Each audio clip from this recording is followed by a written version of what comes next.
ये बात है 2022 की। उस समय पे एक नाम बार-बार आ रहा था, सिद्धू मूसेवाला। एक दिन खबर आई, ये सिद्धू पाजी नहीं रहे। 29 मई दी। पहले मुँह से मुझे आज भी पता है वर्ड मेरा निकला था, हाँ अच्छा ही हुआ यार, गाने ऐसे इस तरह के गाने बनाओगे तो और क्या असर होगा, यही असर होगा तुम्हारा, ठीक है।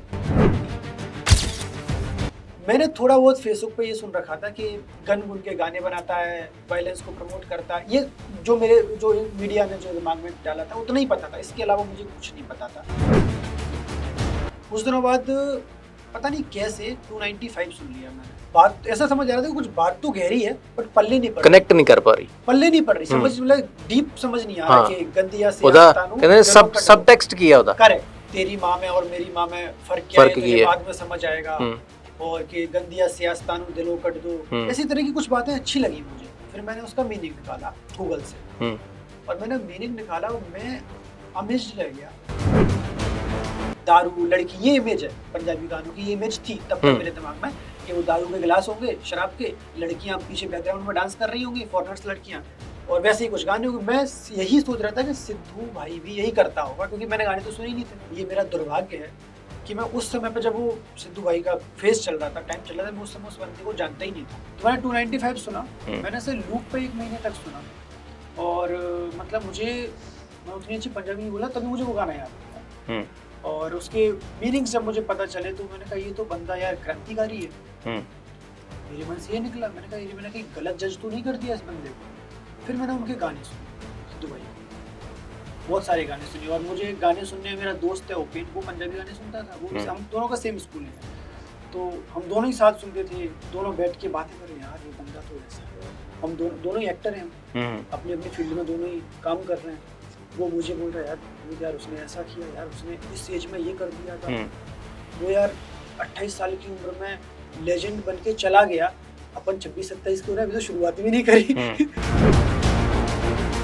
इंस्पिरेशन मतलब ऐसा किसी आर्टिस्ट से और से मिलता नहीं। सब आर्टिस्ट को आप देख के खुश हो सकते हो, इनको एक ऐसा आर्टिस्ट है जो आपको कुछ करने के लिए बोल भी नहीं रहा है, वो तो बोल भी रहा है कि तुम कुछ करो, बस उसे देख के लग रहा है यार हमको कुछ करना चाहिए। मेरी फैमिली में भी काफी डेथ हुई, नाना जी गए, बहुत सारे लोग गए, आसपास के लोग जाते हैं।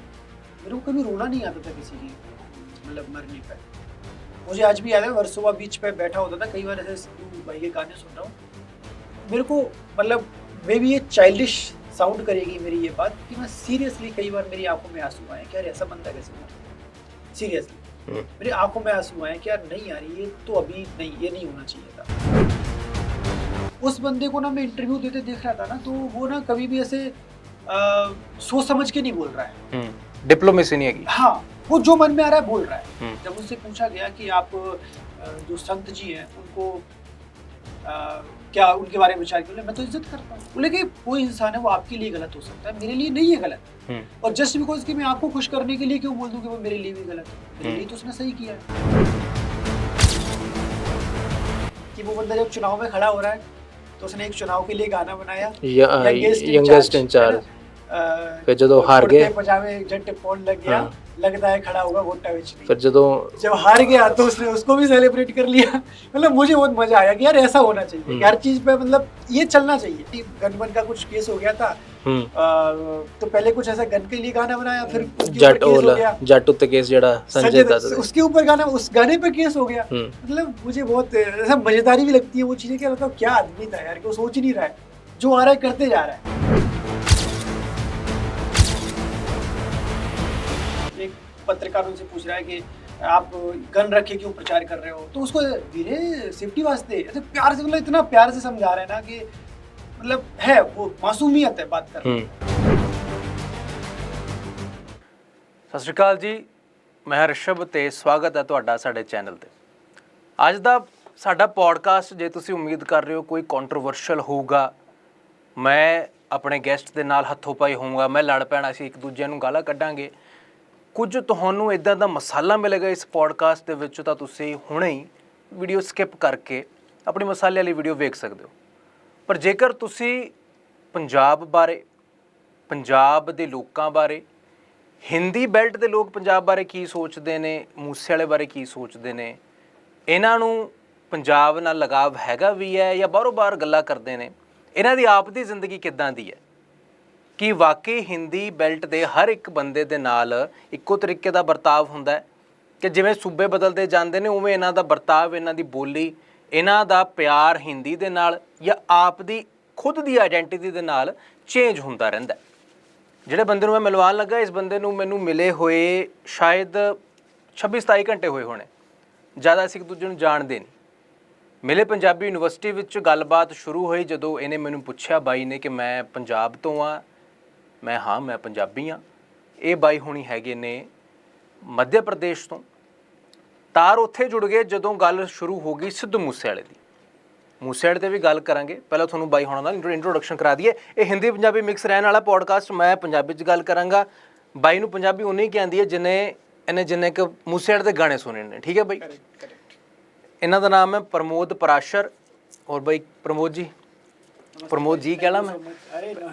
ਪ੍ਰਮੋਦ ਜੀ ਥੋੜਾ ਉਹ ਲੱਗਦਾ ਨਾ ਕਿ ਬੰਦਾ ਰਿਟਾਇਰ ਹੋ ਗਿਆ, ਕੋਈ ਦੂਰ ਦਾ ਪੰਡਿਤ ਹੋ ਨਾ। ਪ੍ਰਮੋਦ ਜੀ ਮੇਰਾ ਹੱਥ ਚੈੱਕ ਕਰ ਲੀजिए, ਉਹ ਪ੍ਰਮੋਦ ਜੀ ਲੱਗਦੇ ਆ। ਬਾਈ ਦਾ ਨਾਮ ਹੈ ਪ੍ਰਮੋਦ ਪਰਾਸ਼ਰ। ਅਸੀਂ ਇੱਕ ਥੀਏਟਰ ਦੇ ਸ਼ੋਅ ਦੇ ਦੌਰਾਨ ਮਿਲੇ ਹਾਂ, 26-27 ਘੰਟੇ ਹੋਏ ਨੇ। ਹੋਰ ਸੁਣਾਓ, ਕੀ ਹਾਲ ਚਾਲ ਹੈ? और प्रमोद जो नाम है वो भी थोड़ा सा ऐसा पुराना सा है, लगता भी है ऐसा बहुत किसी शास्त्री टाइप का हो। हाँ, थोड़ा प्रमोद शास्त्री कोई बहुत बड़े विद्वान होने ने जिन्ना, क्योंकि प्रमोद नाम सुनते प्रमोद जी आ जाता। हुण मैं कहां मेरा नाम ऋषभ है, मैं कोई घट किसी बंदे नूं सुनिया होना जिन्हें कहा ऋषभ जी। हाँ, गर्लफ्रेंड वाड़ी कदे कदे कह दिंदी हुंदी सी। ते मैं कहा जिवें असीं गलबात शुरू जदों कीती, असीं मिले उस शो के दौरान, अपने तार उत्थे ही जुड़े जदों अपनी गल शुरू होई सिद्धू मूसेवाले नूं लैके। सही बात है। ਤੁਸੀਂ ਉਹਨਾਂ ਨੂੰ ਬਾਈ ਕਿਉਂ ਕਹਿੰਦੇ ਹੋ? ਅਸੀਂ ਤਾਂ ਚੱਲ ਸਮਝ ਆਈਏ, ਅਸੀਂ ਤਾਂ ਪੰਜਾਬ ਦੇ ਨਾਲ ਜਾਂ ਮੂਸੇਵਾਲੇ ਦੇ ਨਾਲ ਪਿਆਰ ਕਰਦੇ ਹੋ, ਕਿਉਂਕਿ ਬਹੁਤ ਅਸੀਂ ਬੰਦੇ ਵੇਖੇ ਨੇ ਉਹਨੂੰ ਸਿੱਧੂ ਮੂਸੇਵਾਲਾ ਕਹਿੰਦੇ ਨੇ ਕਿ ਯਾਰ ਸਿੱਧੂ ਦਾ ਗਾਣਾ ਲਗਾਓ। ਮੈਂ ਤੁਹਾਡੇ ਮੂੰਹ ਸੁਣਿਆ ਨਾ ਸਿੱਧੂ ਬਾਈ, ਤੁਹਾਡੇ ਲਈ ਉਹ ਬਾਈ ਕਿਵੇਂ ਹੋਇਆ? यार सबसे पहले तो थैंक यू भाई मुझे यहाँ बुलाने के लिए। ठीक है यार, कोई के लिए ले यार कि मैं ना आता हूँ ग्वालियर से। ग्वालियर चंबल संभाग है मध्य प्रदेश में। डाकुआं दा इलाका। डाकुआं दा इलाका, पुत डाकुआं दे डॉलर गाना भी है उसका, सिद्धू भाई का। तो वहाँ पे डबरा एक जगह है, वो उसमें मेरा गांव है। और हमारे गांव में ना डेरा होते हैं सरदारों के। हमारे गांव के आसपास डेरा बोलते हैं उनको, सरदार लोग रहते हैं खेतों में। तो मेरे गांव के आसपास बहुत सारे पंजाबियों के डेरे हैं। पंजाबी लोग हैं, किसी तरह से माइग्रेट होके किसी भी तरह से वहाँ पहुँचे हैं और वो लोग डेरों में रहते हैं और बहुत अच्छा खेती करते हैं, बहुत अच्छे से अपना जीवन यापन कर रहे हैं वहाँ पे। बचपन से ही मैं जैसे स्कूल में पढ़ा हूँ, श्री गुरु नानक देव जी स्कूल का नाम था मेरे, गुरुद्वारे का स्कूल था। तो रोज़ प्रेयर में भी हम लोग अरदास कर रहे हैं, रोज़ प्रेयर में भगवान को याद कर रहे हैं, गुरु नानक को याद कर रहे हैं। हमारी जो स्कूलिंग है उसमें बहुत ज़्यादा सीखी रही है। सीखी मीन्स वैसी सीखी नहीं रही है कि हमारे संस्कारों में तो मीन्स वो तो कल्चर तो सेम ही है, लेकिन ऐसे पढ़ाई नहीं गई है, लेकिन इनडायरेक्टली आती गई है। दोस्त सरदार हैं, सारे दोस्त ज़्यादातर बचपन में जितने भी थे आसपास, जैसा मैंने बताया पंजाबियों के डेरे। तो मैं किसान फैमिली से आता हूँ, तो मेरे ताऊ जी हैं, उनके सारे दोस्त हैं, वो सब सरदार लोग हैं। तो घर में आना जाना, हम उनके यहाँ जा रहे हैं, वो हमारे यहाँ आ रहे हैं। तो बचपन से ना एक मुझे बहुत बाद में पता चला कि ये लोग अलग हैं, बहुत बाद में, सच बता रहा हूँ। पंजाबी अलग है, पंजाबी अलग मीन्स अलग धर्म है। जब मैंने कुछ लोगों के बयान सुने अजीब से कि नहीं हम हिंदू नहीं है, हम सिख हैं, इस तरह के उल्टे सीधे बयान, तो मेरे को लगा अच्छा, मतलब मैं कभी इमेजिन ही नहीं करता था कि अलग है। मैं जानते ही नहीं था कि अलग होते हैं, क्योंकि है ही नहीं, टेक्निकली भी नहीं है, अलग है ही नहीं। मुझे ऐसा लगता है अलग नहीं है। तो यार बचपन से ही स्कूलिंग में पंजाबी रही है, पंजाबी भाषा नहीं रही है, पंजाबियत रही है। मतलब बहुत ज़्यादा पंजाबी माहौल आसपास रहा है। लोग गल भी पंजाबी च करते थे उत्थे कि हिंदी चलती सी? हिंदी। इवन पंजाबी लोग भी, सरदार लोग जो वहाँ रहते हैं, वो भी हिंदी में बात करते हैं हम लोगों से। वो आपस में जब बात करते हैं तो पंजाबी में बात करते हैं, हम लोगों से हिंदी, प्रॉपर हिंदी, हमारे जैसे हिंदी में बात करते हैं। तो हिंदी का ही वहाँ पे ज़्यादा प्रभाव है। लेकिन सबसे ज़्यादा जो एक मतलब जो तार जुड़ रहे हैं वो खेती से जुड़ रहे हैं, क्योंकि वहाँ पे खेती बहुत होती है हमारे एरिया में। और एमपी जो, जहाँ डबरा से मैं आता हूँ, वो एमपी की शायद दूसरी सबसे बड़ी कृषि उपज मंडी है वहाँ पे। किस चीज़ की खेती होती है उत्थे? मतलब धान और गेहूँ सबसे ज़्यादा। वही पंजाब च भी वही होती है। उस एरिया को, जो हिंदी बेल्ट है जहाँ से मैं आता हूँ, टेकनपुर बीएसएफ छावनी है, उस एरिया को मिनी पंजाब बोलते हैं आसपास के लोग, कि ये मिनी पंजाब है। ऐसा बोला जाता है। क्या अच्छी तो हाल तक मिनी पंजाब कनाडा या ब्रैम्पटन में सुने सीगा। वो गाँव है ना, वो छोटा एरिया है, इसलिए मीन्स हम लोग बोलते हैं। मीन्स क्योंकि वहाँ पे ना आप जाओगे ना सर्दियों में, खासकर आप जाना तो आपको पंजाब में खेतों में घूमते हुए जैसा फील होगा ना, वैसा ही फील आपको वहाँ के खेतों में घूमते हुए फील होगा। सेम फसलें, सेम लोग हैं, हर 1-2 किलोमीटर में किसी न किसी सरदार का डेरा मिल जाएगा, दूध लस्सी पीते हुए मिल जाएंगे, आपको घूमते हुए मिल जाएंगे। तो वो माहौल है वहाँ पे पंजाबियों जैसा। तो इसलिए उसको आसपास के लोग मिनी पंजाब कहते हैं, क्योंकि खेती के मामले में भी यहाँ पे पंजाब में बहुत अच्छी खेती होती है, लोगों ने बहुत आगे बढ़ाया है इसको खेती के मामले में। तो वहाँ पे भी मुझे ये इतना पता है कि जैसे मेरे बाबा जो थे वो गांव के जमींदार थे, बहुत पुराने टाइम से अच्छी खासी खेती हुआ करती थी, पर लोग उस समय खेती करते नहीं थे। क्या करते थे कि मेहनत नहीं करते थे, खेती बेची, साल भर का खर्चा चलाया। खेत बहुत ज़्यादा खेती थी, थोड़ी सी खेती बेच दी, साल भर का खर्चा चलाया।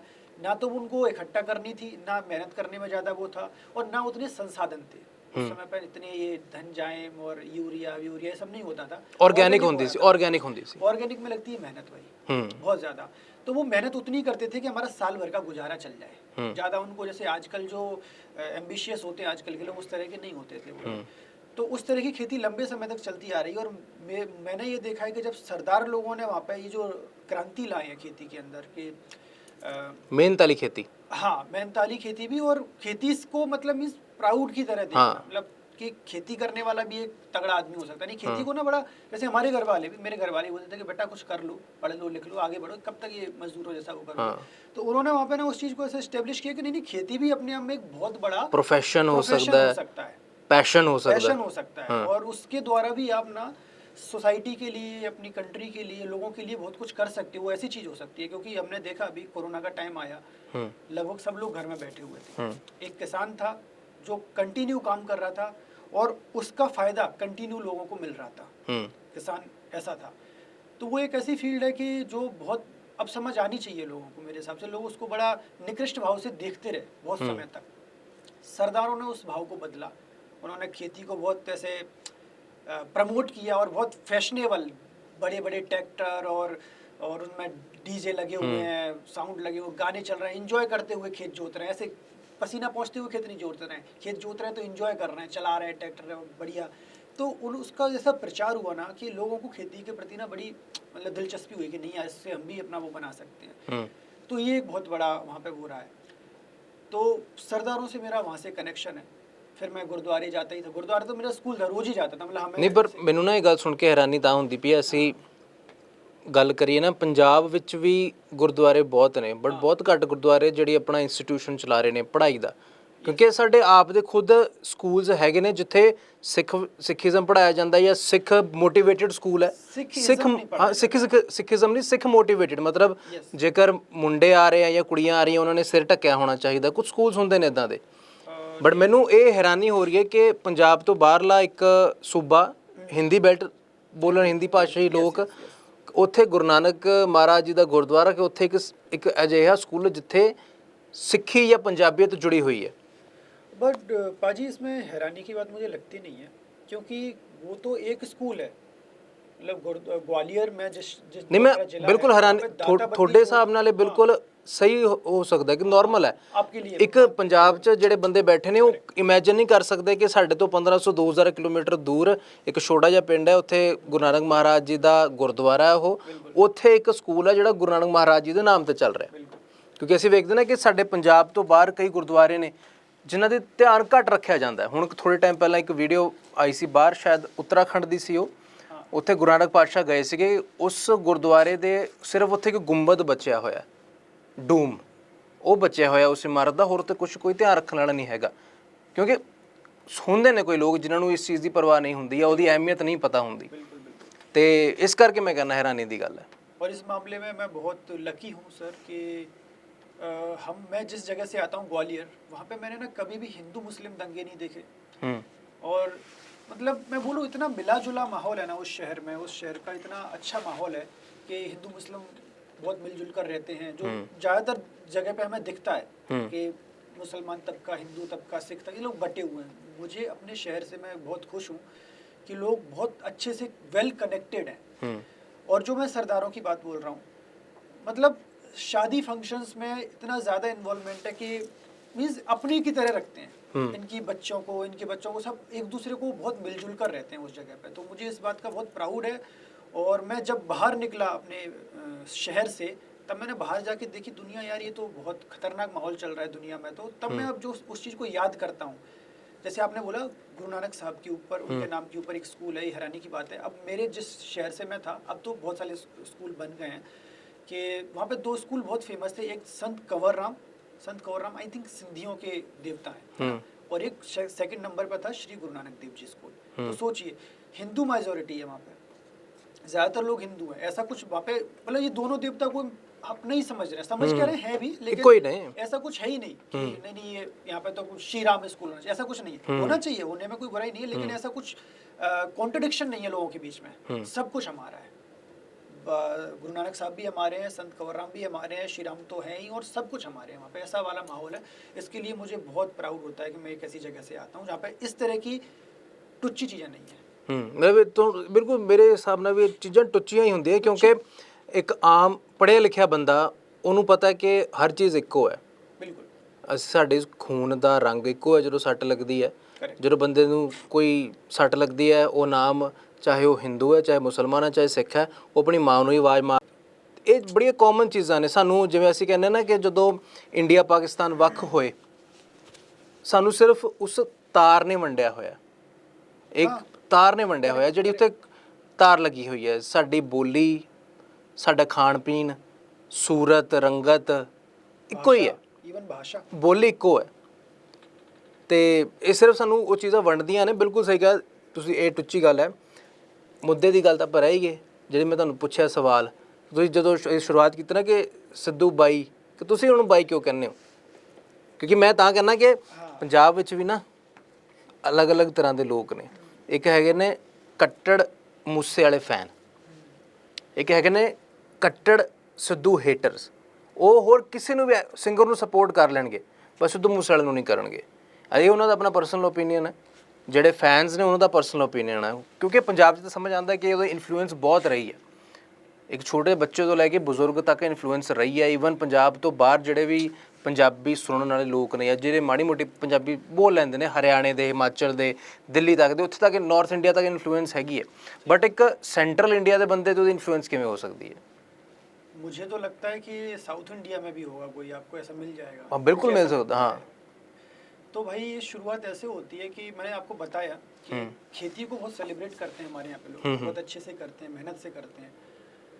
बचपन से मैं किसान फैमिली से हूँ, प्रॉपर किसान फैमिली से हूँ। मेरे घर वाले आज भी गांव में ही रहते हैं।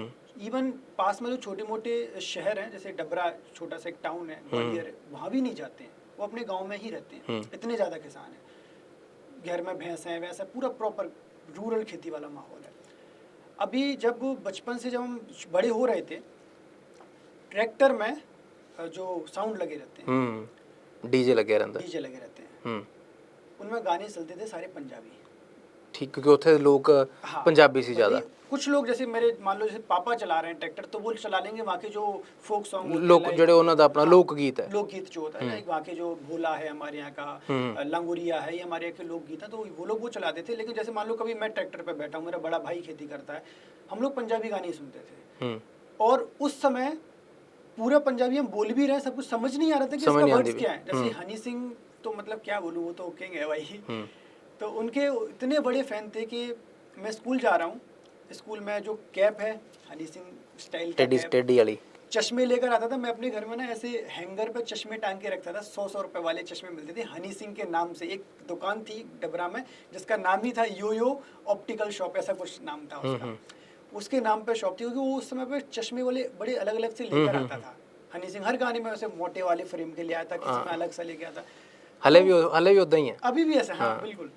तो उस समय ना ऐसा वो था ना कि बिल्कुल उसे कॉपी करने में लगे हुए थे। वाला ना कट वी पवाना, इथों एवं कट पवाने। तो बहुत ज़्यादा वो होता है ना कि प्राउडली माहौल से आते हैं, और बहुत ज़्यादा एक, और पंजाबी गानों में ना एक वो चीज़ होती है जो, जैसे मैं चंबल से हूँ, हम लोग थोड़े से हैं, क्या बोला उसको, कि प्राउड में रहने वाले लोग। डाकू ना रहना, डाकू नहीं, मजाक करता मैं समझ रहा थोड़ी गल। प्राउड मींस हमें सेल्फ प्राउड है कि हम जो हैं बेटर हैं, बेहतरीन हैं, और बेहतरीन बनेंगे। किसी को गलत नहीं बोल रहे कि कोई छोटा कोई बुरा नहीं, हम बेहतरीन हैं, आप भी बेहतरीन हो, वैसे वाले लोग हैं। तो चौड़ में रहने वाले, कुल मिला के वहाँ पे एक वर्ड है, चौड़ में रहते हैं सब लोग। तो वो गाने ना उनको और ज़्यादा, हमारी जो चौड़ है ना उसको और ज़्यादा फैला देते हाइप करते हैं, उसको बहुत ज़्यादा बड़ा कर देते हैं, बड़ा कर वो देते गाने हाँ। तो दिलजीत पाजी के गाने और हनी सिंह के गाने, हनी सिंह भाई के गाने, सॉरी मैं कैसे हनी सिंह बोल सकता हूँ। नहीं कोई गल नहीं, ਅਸੀਂ ਪੰਜਾਬੀ बुरा नहीं मानते, कोई हनी चक्कर सिंह नहीं। में इसलिए क्योंकि वो बचपन से हनी सिंह ऐसा हाँ नाम पे चढ़ वो गया ना, दिमाग 'ਚ बहंदा वो रिस्पेक्ट भाई की अलग ही है, लेकिन वो दिमाग में वही है हनी सिंह यो हनी सिंह, यो हनी सिंह वर्ड नहीं जुड़ रहा है वहाँ पे।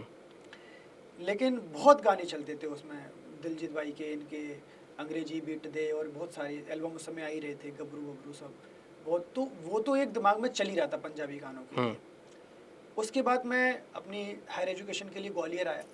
ग्वालियर में मैंने लिटरेचर पढ़ना शुरू किया और मैंने बहुत बहुत अच्छा खासा लिटरेचर पढ़ा, हिंदी मेन हिंदी, और फिर बाकी फिर वर्ल्ड वाइड जितने भी नॉवेल्स थे उनका भी ट्रांसलेशन ही पढ़ता था। इंग्लिश उतनी अच्छी थी नहीं, जैसा पंजाबियों का हाल है इंग्लिश में वैसा ही हमारा है तो जितनी समझ थी इतना पढ़ना शुरू किया। उसके बाद मेरी लाइफ में सबसे बड़ा बदलाव हुआ जब मैं थिएटर में आया।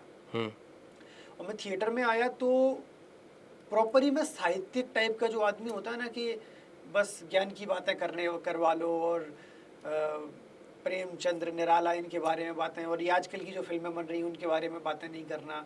आया मैं फिल्मों के लिए था थिएटर में। मैं एक मिनट मैं अपने बंदे ਨੂੰ ਦੱਸਦਾ, ਥੀਏਟਰ ਦਰਅਸਲ ਇੱਕ ਸਟੇਜ ਤੇ ਲਾਈਵ ਜਦੋਂ ਅਸੀਂ ਕੋਈ ਐਕਟਰ ਨੂੰ ਪਰਫਾਰਮ ਕਰਦੇ ਆ ਉਹਨੂੰ ਥੀਏਟਰ ਕਹਿੰਦੇ ਨੇ। ਥੀਏਟਰ ਫਿਲਮਾਂ ਵਾਲਾ ਥੀਏਟਰ ਨਹੀਂ, ਜਦੋਂ ਤੁਹਾਡੇ ਸਾਹਮਣੇ ਕੋਈ ਨਾਟਕ ਹੋ ਰਿਹਾ ਹੋਵੇ ਸਟੇਜ ਤੇ ਲਾਈਵ, ਜਿਹਦੇ 'ਚ ਕੋਈ ਕੱਟ ਨਹੀਂ ਕੋਈ ਐਡਿਟ ਨਹੀਂ, ਜੋ ਹੁੰਦਾ ਪਿਆ ਸਾਹਮਣੇ ਹੁੰਦਾ ਪਿਆ ਉਹਨੂੰ ਕਹਿੰਦੇ ਨੇ। ਤੇ ਪ੍ਰੇਮਚੰਦ ਨਿਰਾਲਾ ਜਿਹੜੇ ਇਹਨਾਂ ਦੇ ਨਾਮ ਲਏ, ਇਹ ਬੜੇ ਵੱਡੇ ਰਾਈਟਰਸ ਰਹੇ ਨੇ हिंदी लिटरेचर ਨਾਲ जुड़े हुए, हिंदी साहित्य ਨਾਲ जुड़े हुए जी। तो उसके बाद मैं थिएटर करने लगा और बहुत ज़्यादा अच्छा डीप वाला थिएटर किया मैंने। और मैं एक यूनिवर्सिटी है ग्वालियर में, राजा मानसिंह तोमर संगीत एवं कला विश्वविद्यालय हैगी, तो मैंने वहाँ से ग्रेजुएशन पोस्ट ग्रेजुएशन सब पढ़ाई की अपनी थिएटर के बारे में। तो बिल्कुल मेरा माहौल वही था कि मैं पंजाबी वाले जो गाने, जो एक बचपन वाला जो मज़ा था ना वो जा चुका था जीवन से। ठीक है। अब गाने भी मैं मतलब सुन रहा था तो नुसरत साहब के या जगजीत जी के सुन रहा था, क्योंकि उनमें होता है सो कॉल्ड इंटेलेक्चुअल गाने हैं थोड़े से, तो वो हावी लेके चीज़ें, और हावी भी नहीं बोलूँगा, शायद वो उस समय समझ ही वही आ रही थी चीज़ें। हाँ कुछ समझ भी होती है, माहौल बन जाता नाले जेकर बंदा थोड़ा देर किसी चीज़ ਤੋਂ डिसकनैक्ट हो जाए, करेक्ट, किसी चीज़ ਵੱਲ अट्रैक्शन हो जाए जो नुसरत साहब ਦੀ ਤੁਸੀਂ ਗੱਲ ਕੀਤੀ, ਉਹਨਾਂ ਦੀ ਇੱਕ ਗਜ਼ਲ ਹੈ सादगी तो हमारी ज़रा देखिए, वो कितनी सोहनी गल कही है कि जिक्र एक बेवफा और सितमगर का था, तुमने उससे क्यों मुंह परे कर लिया। तो ਹੁਣ ਗੱਲ ਜਦੋਂ ਅਸੀਂ ਛੋਟੇ ਹੁੰਦੇ ਸੀ ਉਦੋਂ ਤਾਂ ਨਹੀਂ ਸਮਝ ਆਈ, ਸਹੀ ਬਾਤ, जब तक बंदे ते आप ते ना गुजरे और नहीं समझ आंदियां गल्लां। हाँ बिल्कुल आगे। तो उसके बाद ऐसे चलता रहा, चीज़ें चलती रही, और मैं ये बात है 2022 की, किसान आंदोलन 2022-21 में किसान आंदोलन शुरू हो गया था।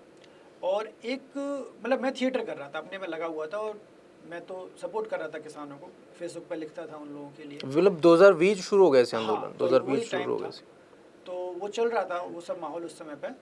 उस समय पे एक नाम बार बार आ रहा था, सिद्धू मूसेवाला। अब वो नाम, वो किसान आंदोलन को सपोर्ट कर रहा था, मैं उसको जानता भी नहीं था सिद्धू। धीरे धीरे बढ़ता गया, बार बार फेसबुक पे आ ही जा रहा था, और मैं इतना ज़्यादा ना उसमें इन्वॉल्व नहीं हो रहा था, क्योंकि मुझे उस समय पे पंजाबी गाने उतने अच्छे नहीं लग रहे थे। उस समय पे मेरा फेस कुछ और चल रहा था माइंड में, प्रॉपर थिएटर में ही लगा हुआ था मैं। एक दिन खबर आई कि सिद्धू पाजी नहीं रहे, 29 मई दी, और खबर आई, मेरा एक दोस्त है उपेन नाम है उसका, उसने मुझे बताया कि यार ये सिद्धू मूसेवाला सिंगर है और मर गया है जी, वो ऐसा ऐसा हुआ है।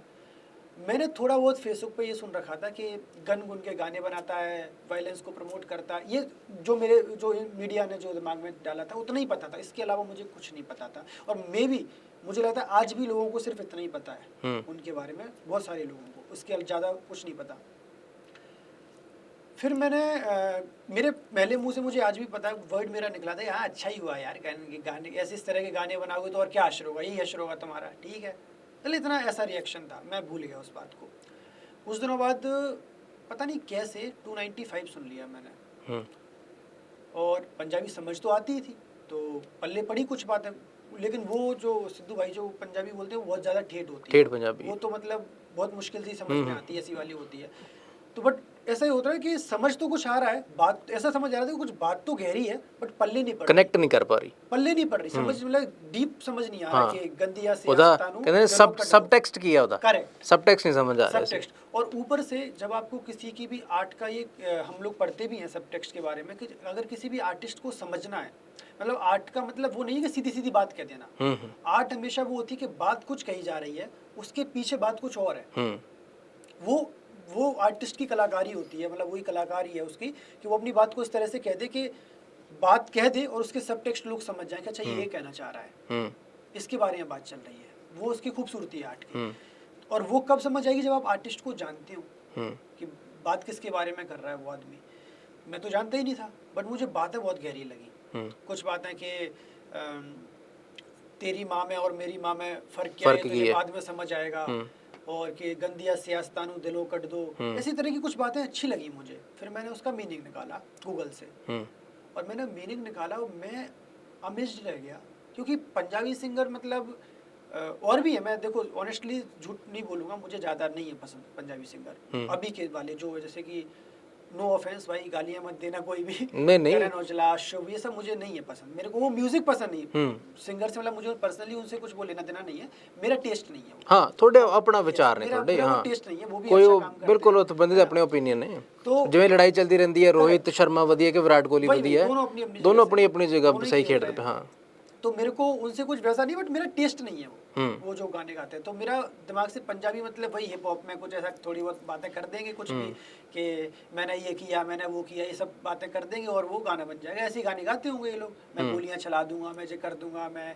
दारू लड़की, ये इमेज है पंजाबी गानों की, ये इमेज थी तब तक मेरे दिमाग में कि वो दारू के गिलास होंगे, शराब के, लड़कियाँ पीछे बैकग्राउंड में डांस कर रही होंगी, फॉरेनर्स लड़कियाँ, और वैसे ही कुछ गाने होंगे। मैं यही सोच रहा था कि सिद्धू भाई भी यही करता होगा क्योंकि मैंने गाने तो सुने ही नहीं थे।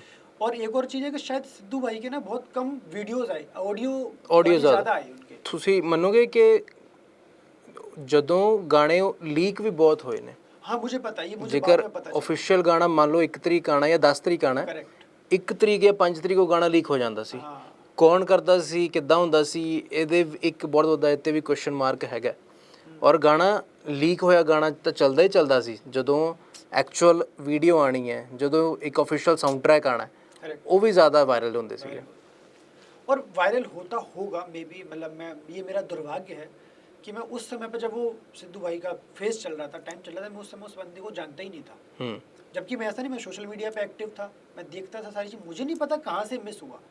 जैसे आज भी हम देख रहे हैं कि सारे आर्टिस्ट जो भी पॉपुलर है, इवन लोग जो बेवकूफियां करते फिर रहे हैं, दीपक कलाल, उर्फी जावेद, उनको तक लोग जानते हैं, वो तो फिर भी ਉਹਨਾਂ ਨੂੰ ਤਾਂ ਆਪਣੇ ਸ਼ੋਅ ਮਿਲ ਚੁੱਕੇ ਨੇ। ਉਰਫੀ ਜਾਵੇਦ ਦੇ ਤਾਂ ਆਪਣਾ ਹੁਣੇ ਸ਼ੋਅ ਵੀ ਆਇਆ ਇੱਕ। सॉरी यार मतलब मेरा ये मानना है कि ये तो मतलब ਹਾਂ ਕੋਈ ਕੁਝ ਸਮੇਂ ਦੀ ਵੀ ਖੇਡ ਹੈਗੀ ਹੈ ਕਿ ਬੰਦੇ ਅੱਜ ਕੱਲ੍ਹ ਕਿਹਨੂੰ ਸਪੋਰਟ ਕਰਦੇ ਨੇ। ਇੱਕ ਹੋਰ ਸੋਸ਼ਲ ਮੀਡੀਆ ਤੇ ਇਨਫਲੂਐਂਸਰ ਹੈ ਪੁਨੀਤ ਸੁਪਰਸਟਾਰ ਦੇ ਨਾਂ ਤੋਂ, ਕਿਚੜ 'ਚ ਲਿਟ ਜਾਂਦਾ ਹੈ ਉਹ ਬੰਦਾ, ਆਪਣੇ ਉੱਤੇ ਚੀਜ਼ਾਂ ਸੁੱਟ ਰਿਹਾ, ਆਪਣੇ ਆਪ ਨੂੰ ਇੰਨਾ ਡੈਰੋਗੇਟਰੀ ਬੋਲ ਰਿਹਾ। ਉਹਦਾ ਤਰੀਕਾ ਹੈਗਾ ਕਿ ਉਹਨੇ ਇੱਦਾਂ ਪੈਸੇ ਕਮਾਣੇ, ਪੈਸੇ ਹੋ ਸਾਡੇ ਨਾਲੋਂ ਵੱਧ ਪੈਸੇ ਹੀ ਕਮਾ ਰਿਹਾ। अलग ही तरीका है। ਇੱਕ ਹੋਰ ਤੁਹਾਨੂੰ ਗੱਲ ਇਹਦੇ ਵਿੱਚ ਮੈਨੂੰ ਯਾਦ ਆਈ ਕਿ ਕਿਵੇਂ ਮਤਲਬ ਇਹ ਜਿਹੜੇ ਬੰਦੇ ਨੇ ਕਿੰਨੀ ਇਨਫਲੂਐਂਸ ਕਰ ਰਹੇ ਨੇ ਸਾਡੀ ਮੀਡੀਆ ਨੂੰ, ਸਾਡੇ ਆਮ ਲੋਕਾਂ ਨੂੰ। ਸਾਡੇ ਪੰਜਾਬ ਦੇ ਬਹੁਤ ਇੱਕ ਵੱਡੇ ਪੱਤਰਕਾਰ ਨੇ ਸਿਮਰਨਜੋਤ ਸਿੰਘ ਮੱਕੜ, ਅਤੇ ਉਹ ਇੱਕ ਹਾਕੀ ਖਿਡਾਰੀ ਦਾ ਇੰਟਰਵਿਊ ਲੈ ਰਹੇ ਸੀ। ਉਹਨਾਂ ਨੇ ਦੱਸਿਆ ਕਿ ਉਹ ਬੈਠੇ ਸੀਗੇ ਉੱਥੇ ਏਅਰਪੋਰਟ 'ਤੇ, ਉਹਨਾਂ ਦੇ ਨਾਲ ਹਾਕੀ ਦੇ ਸਾਡੇ ਕਪਤਾਨ ਸਾਹਿਬ ਹਰਮਨਪ੍ਰੀਤ, ਨਾਲ ਸ਼ਾਇਦ ਗੁਰਜੰਟ ਸਿੰਘ ਬੈਠੇ ਸੀਗੇ ਜਾਂ ਨਾਲ ਜੁਗਰਾਜ ਬੈਠੇ ਸੀਗੇ, ਕਿ 3 ਇੱਕ ਇੰਟਰਨੈਸ਼ਨਲ, ਜਿਨ੍ਹਾਂ ਦੇ ਇੰਟਰਨੈਸ਼ਨਲ 100+ ਹਾਕੀ 'ਚ ਗੋਲ ਨੇ, ਬੰਦਿਆਂ ਨੂੰ ਥਾਂ ਨਹੀਂ ਮਿਲਦੀ, ਐਂਟਰ ਨਹੀਂ ਹੁੰਦੀ ਉਹਨਾਂ ਦੀ ਟੀਮ 'ਚ। ਉਹਨਾਂ ਦੇ 100+ ਇੰਟਰਨੈਸ਼ਨਲ ਗੋਲਸ ਨੇ ਹਾਕੀ ਵਿੱਚ, ਓਲੰਪਿਕ ਬ੍ਰੌਂਜ਼ ਮੈਡਲਿਸਟ ਨੇ, ਓਲੰਪਿਕ ਮਲਟੀਪਲ ਟਾਈਮ ਮੈਡਲਿਸਟ ਵੀ ਹੈਗੇ ਨੇ। ਉਹ ਏਅਰਪੋਰਟ 'ਤੇ ਬੈਠੇ ਸੀਗੇ ਅਤੇ ਪਰ ਬੰਦੇ ਫੋਟੋ ਕਿਹਦੇ ਨਾਲ ਕਰਾ ਰਹੇ ਸੀਗੇ? ਡੋਲੀ ਚਾਹ ਵਾਲੇ ਨਾਲ। ਡੋਲੀ ਚਾਹ ਵਾਲੇ ਨਾਲ ਫੋਟੋ ਕਰਾ ਰਹੇ ਕਿਉਂ? ਉਹ ਬੰਦਾ ਐਂ ਕਰਕੇ ਫੋਟੋ, ਉਹਦਾ ਵੀ ਅਸੀਂ ਮੰਨ ਸਕਦੇ ਹਾਂ, ਉਹਦਾ ਆਪਣਾ ਇੱਕ ਸਟਾਈਲ ਹੈਗਾ, ਠੀਕ ਹੈ, ਬਟ ਇਹ ਸ਼ਰਮ ਦੀ ਗੱਲ ਕਿੰਨੀ ਹੈ ਕਿ ਇੱਕ Olympic medallist, international hockey player, ਉਹਨਾਂ ਨੂੰ ਲੋਕ ਜਾਣ ਨਹੀਂ ਰਹੇ। ਉਹ ਇੰਡੀਆ ਲਈ ਖੇਡਦੇ ਪਏ ਨੇ, ਇੰਡੀਆ ਦਾ ਨਾਮ ਉਹਨਾਂ ਨੇ ਆਪਣੀ ਜਰਸੀ 'ਤੇ ਲਗਾਇਆ। ਹਰ ਵਾਰ ਜਦੋਂ ਖੇਡਦੇ ਨੇ ਇੰਡੀਆ ਇਹ ਨਾਮ ਲਿਖਿਆ ਆਉਂਦਾ ਉਹਨਾਂ ਦੇ ਨਾਮ ਦੇ ਅੱਗੇ। ਡੋਲੀ ਚਾਹ ਵਾਲੇ ਨਾਲ ਬੰਦੇ ਫੋਟੋਆਂ ਖਿਚਾ ਰਹੇ ਨੇ। ਇਹ ਕਿੰਨੀ ਇੱਕ ਦੁਰਦਸ਼ਾ ਹੈਗੀ ਹੈ ਸਾਡੀ ਐਜ਼ ਅ ਮੀਡੀਆ ਵੀ। ਲਾਹਨਤ ਹੈ ਅਜਿਹੀ ਮੀਡੀਆ ਜਿਹੜੀ ਇਹਨਾਂ ਚੀਜ਼ਾਂ ਨੂੰ ਪ੍ਰਮੋਟ ਕਰ ਰਿਹਾ, ਤੇ ਲਾਨਤ ਜਿਹੇ ਲੋਕਾਂ ਤੇ ਜਿਹੜੇ ਇੰਪੋਰਟੈਂਸ ਨਹੀਂ ਸਮਝਦੇ ਪਏ ਉਸ ਚੀਜ਼ ਦੀ। ਸਹੀ ਬਾਤ ਹੈ। ਤੁਸੀਂ ਜੇਕਰ ਕਿਸੇ ਬੰਦੇ ਨਾਲ ਫੋਟੋ ਖਿਚਾਣੀ ਹੈ ਉਹਦੇ ਨਾਲ ਖਿਚਾਓ ਜਿਹੜਾ ਤੁਹਾਡੀ ਲਾਈਫ 'ਚ ਇੰਪੈਕਟ ਪਾਵੇ। ਹੁਣ ਜਿਨ੍ਹਾਂ ਨੇ ਡੋਲੀ ਨਾਲ ਫੋਟੋ ਖਿਚਾਈ ਹੋਣੀ, क्या करोगे उस फोटो का? ਉਹਨਾਂ ਨੇ ਇੱਕ ਵਾਰ ਤਾਂ ਆਪਣੇ ਦੋਸਤਾਂ ਨੂੰ ਦਿਖਾਤੀ, ਸ਼ੇਅਰ ਕਰਤੀ ਨਾ, ਉਹ ਬੰਦੇ ਦੀ ਲਾਈਫ 'ਚ ਕੀ ਉਹ ਬਹੁਤ ਵੱਡਾ ਮਾਈਲਸਟੋਨ ਹੈ। ਮੈਂ ਕਹਾਂ ਮੈਂ ਵਿਰਾਟ ਕੋਹਲੀ ਫੈਨ ਹਾਂ, ਮੈਂ ਕੱਟਰ ਵਿਰਾਟ ਕੋਹਲੀ ਫੈਨ ਹਾਂ, ਬਟ ਇਹਦਾ ਮਤਲਬ ਇਹ ਨਹੀਂ ਹੈ ਮੈਂ ਰੋਹਿਤ ਸ਼ਰਮਾ ਨੂੰ ਹੇਟ ਕਰਦਾ। ਜਦੋਂ ਰੋਹਿਤ ਸ਼ਰਮਾ ਨੇ ਮਿਚਲ ਸਟਾਰਕ ਨੂੰ 30 ਸਕੋਰ ਮਾਰੇ ਸੀਗੇ, ਸਭ ਤੋਂ ਵੱਧ ਖੁਸ਼ ਮੈਂ ਹੋਇਆ ਸੀਗਾ। ਜਦੋਂ ਰੋਹਿਤ ਸ਼ਰਮਾ ਸਾਊਥ ਅਫਰੀਕਾ ਵਿੱਚ ਆਊਟ ਹੋ ਗਿਆ ਸੀਗਾ ਦੂਜੇ ਤੀਜੇ ਓਵਰ ਤੋਂ, ਦੁਖੀ ਵੀ ਮੈਂ ਹੋਇਆ ਸੀਗਾ। ਮੈਂ ਇੱਕ ਗੱਲ ਕਰ ਰਿਹਾ ਕਿ ਅਸੀਂ ਫੈਨ ਹੈਗੇ ਹਾਂ, ਬਟ ਮੈਨੂੰ ਆਪਸ਼ਨ ਮਿਲੇ ਵਿਰਾਟ ਕੋਹਲੀ ਜਾਂ ਰੋਹਿਤ ਸ਼ਰਮਾ ਨਾਲ ਫੋਟੋ ਖਿਚਾਉਣ ਲਈ, ਮੈਂ ਵਿਰਾਟ ਕੋਹਲੀ ਨਾਲ ਖਿਚਾਊਂਗਾ ਕਿਉਂਕਿ ਮੈਨੂੰ ਉਹਦੇ ਨਾਲ ਥੋੜ੍ਹਾ ਜ਼ਿਆਦਾ ਪਿਆਰ ਹੈ। ਬੀਇੰਗ ਮੋਰ ਬੋਲਡ, ਗਾਲਾ ਗੁਲਾ ਕੱਢ ਦੇਣ ਵਾਲਾ, ये सिर्फ एक कनेक्शन होता है। हाँ। पता नहीं किससे बैठे। ਹੁਣ ਮੈਂ ਜੇ ਵਿਰਾਟ ਕੋਹਲੀ ਨਾਲ ਫੋਟੋ ਖਿਚਾਵਾਂ, ਮੈਂ ਉਹ ਸ਼ਾਇਦ ਆਪਣੇ ਵਾਲਪੇਪਰ ਤੋਂ ਕਦੇ ਨਾ ਹਟਾਵਾਂ ਅੰਟਿਲ ਅਨਲੈਸ ਮੇਰੇ ਬੱਚੇ ਨਹੀਂ ਹੁੰਦੇ, ਮੈਂ ਆਪਣੇ ਬੱਚੇ ਦੀ ਫੋਟੋ ਲਾਊਂਗਾ ਕਿਉਂ ਮੇਰੀ ਲਾਈਫ 'ਚ ਕੋਈ ਇੰਪੈਕਟ ਕ੍ਰੀਏਟ ਕਰ ਰਿਹਾ। ਮੇਰੀ ਜ਼ਿੰਦਗੀ ਦਾ ਬਹੁਤ ਵੱਡਾ ਦਿਨ ਹੋਊਗਾ ਜਦੋਂ ਜਿਸ ਦਿਨ ਮੈਂ ਵਿਰਾਟ ਕੋਹਲੀ ਨਾਲ ਫੋਟੋ ਖਿਚਾਊਂਗਾ। ਹੁਣ ਡੋਲੀ ਚਾੜਨ ਨਾਲ ਫੋਟੋ ਖਿਚਾ ਕੇ ਕਿਸ ਨੂੰ ਕੀ ਮਿਲਿਆ? ਹੁਣ ਉਹ ਬੰਦਿਆਂ ਨੇ ਗੱਲ ਕੀਤੀ, ਮੱਕੜ ਸਾਹਿਬ ਨੇ ਆਪ ਉੱਥੇ ਬੈਠੇ ਕਿਹਾ ਕਿ ਸਾਡੇ ਤੇ ਸ਼ਰਮ ਦੀ ਗੱਲ ਹੈ। इसमें ना भाई दुर्भाग्य ये भी है कि डॉली को लोग जानते हैं, उनको लोग जानते भी नहीं। फोटो तो इंसान तब खिंचाएगा जब सामने वाले को जाने। ਗਲਤੀ ਉਹੀ ਹੈ ਨਾ। ਹੁਣ ਅਸੀਂ ਕਿਹਨੂੰ ਸਰਚ ਕਰਾਂਗੇ? ਡੋਲੀ ਨੂੰ ਸਰਚ ਕਰਾਂਗੇ ਕਿ ਹੁਣ ਜਿੰਨੀ ਦੇਰ ਤੱਕ ਓਲੰਪਿਕ ਚੱਲਿਆ, ਸਾਰੇ ਓਲੰਪਿਕ ਦੇਖਿਆ, ਏਸ਼ੀਅਨ ਟਰੋਫੀ ਹੋ ਕੇ ਹਟੀ ਹੈ 2 ਦਿਨ ਪਹਿਲਾਂ, ਇੰਡੀਆ ਨੇ ਉਹ 'ਚ 골ਡ ਮੈਡਲ ਜਿੱਤੀ ਉਹ ਟਰੋਫੀ, ਉਹਦੇ 'ਤੇ ਇੰਨੀ ਗੱਲ ਨਹੀਂ ਹੋਈ। ਕਿਉਂ? ਕਿਉਂਕਿ ਫੋਰਨ ਮੀਡੀਆ ਇੰਨਾ ਨਹੀਂ ਸੀਗਾ, ਸਿਰਫ ਏਸ਼ੀਆ ਦੀ ਗੱਲ ਸੀ। ਉਹਨਾਂ ਨੂੰ ਪਤਾ ਹੈ they only have to beat China ਜਾਂ ਨਾਰਥ ਕੋਰੀਆ ਜਿਹੜੀ ਟੌਪ ਕੰਟੈਂਡਰ ਸੀਗੀਆਂ, ਇੰਨੀ ਉਹਦੀ ਗੱਲ ਨਹੀਂ ਹੋਈ। ਇਸ ਕਰਕੇ as a media, as a audience ਜਿਹੜੀ ਇਹਨਾਂ ਕੰਟੈਂਟ ਕੰਜ਼ਿਊਮ ਕਰ ਰਹੀ ਹੈ, ਅਸੀਂ ਦੋਵੇਂ ਫਾਲਟ 'ਤੇ ਹੈਗੇ ਹਾਂ ਕਿ ਅਸੀਂ ਜਿਹੜੇ ਬੰਦੇ ਨੂੰ ਪ੍ਰਮੋਟ ਕਰਨਾ ਚਾਹੀਦਾ ਉਹਨਾਂ ਨੂੰ ਪ੍ਰਮੋਟ ਨਹੀਂ ਕਰਦੇ ਪਏ। ਜਿਹੜਾ ਬੰਦਾ ਦੁੱਧ ਟੇਢਾ ਕਰਕੇ ਉਹ 'ਤੇ ਜੀਭ ਲਾਉਣ ਦੀ ਕੋਸ਼ਿਸ਼ ਕਰ ਰਿਹਾ ਹੈ ਜਾਂ ਫੋਟੋਆਂ ਖਿਚਾ ਰਿਹਾ ਹੈ, ਉਹਦੀ ਆਪਣੀ ਸਟਰਗਲ ਹੋਣੀ ਹੈ, no doubt, but after all ਹੈ ਤਾਂ ਇੱਕ ਮੇਰੇ ਮਾਇਨੇ 'ਚ ਸਿਰਫ ਇੱਕ ਮਜ਼ਾਕ ਹੈ। नहीं, उसका प्रोफेशन मजाक नहीं नहीं, प्रोफेशन मजाक नहीं, बना रहा है अपनी चीज़ों को, वो गलत है। हाँ। उसने मजाक बना रहा है वो, खैर वो अपना वो है ही नहीं। ਉਹਦਾ ਆਪਣਾ ਸਟਾਈਲ ਹੈ। ਹੁਣ ਬੰਦੇ ਉਹਨਾਂ ਨੇ ਬੰਦੇ ਇਹਨਾਂ ਚੀਜ਼ਾਂ ਦੀ ਪ੍ਰਮੋਟ ਕਰ ਰਹੇ ਨੇ, ਉਹਨਾਂ ਨੂੰ ਕੋਈ ਲੈਣਾ ਦੇਣਾ ਨਹੀਂ ਹੈ।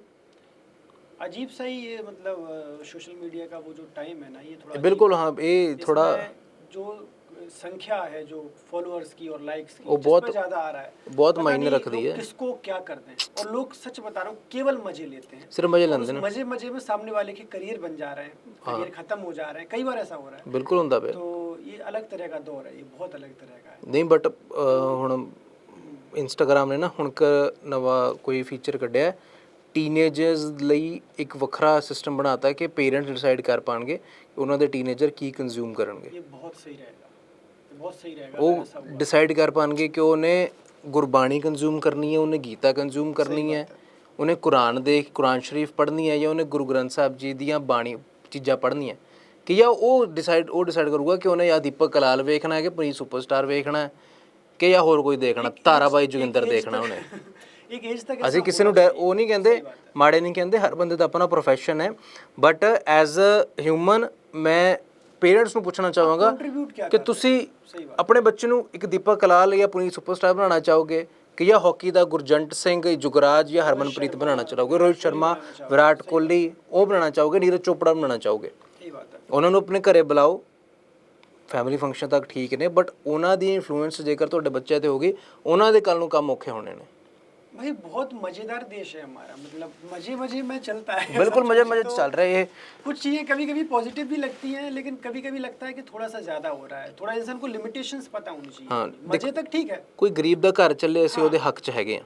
हाँ, ਕਿਸੇ ਬੰਦੇ ਦਾ ਵਾਇਰਲ ਹੋ ਕੇ ਗਰੀਬ ਦਾ ਘਰ ਚੱਲਦਾ ਪਿਆ, ਅਸੀਂ ਉਹਦੇ ਹੱਕ 'ਚ ਹੈਗੇ ਹਾਂ। ਕਿਸੇ ਨੇ ਸੋਸ਼ਲ ਮੀਡੀਆ ਤੋਂ ਆਪਣਾ ਘਰ ਬਣਾ ਲਿਆ, ਅਸੀਂ ਉਹਦੇ ਹੱਕ 'ਚ ਹੈਗੇ ਹਾਂ।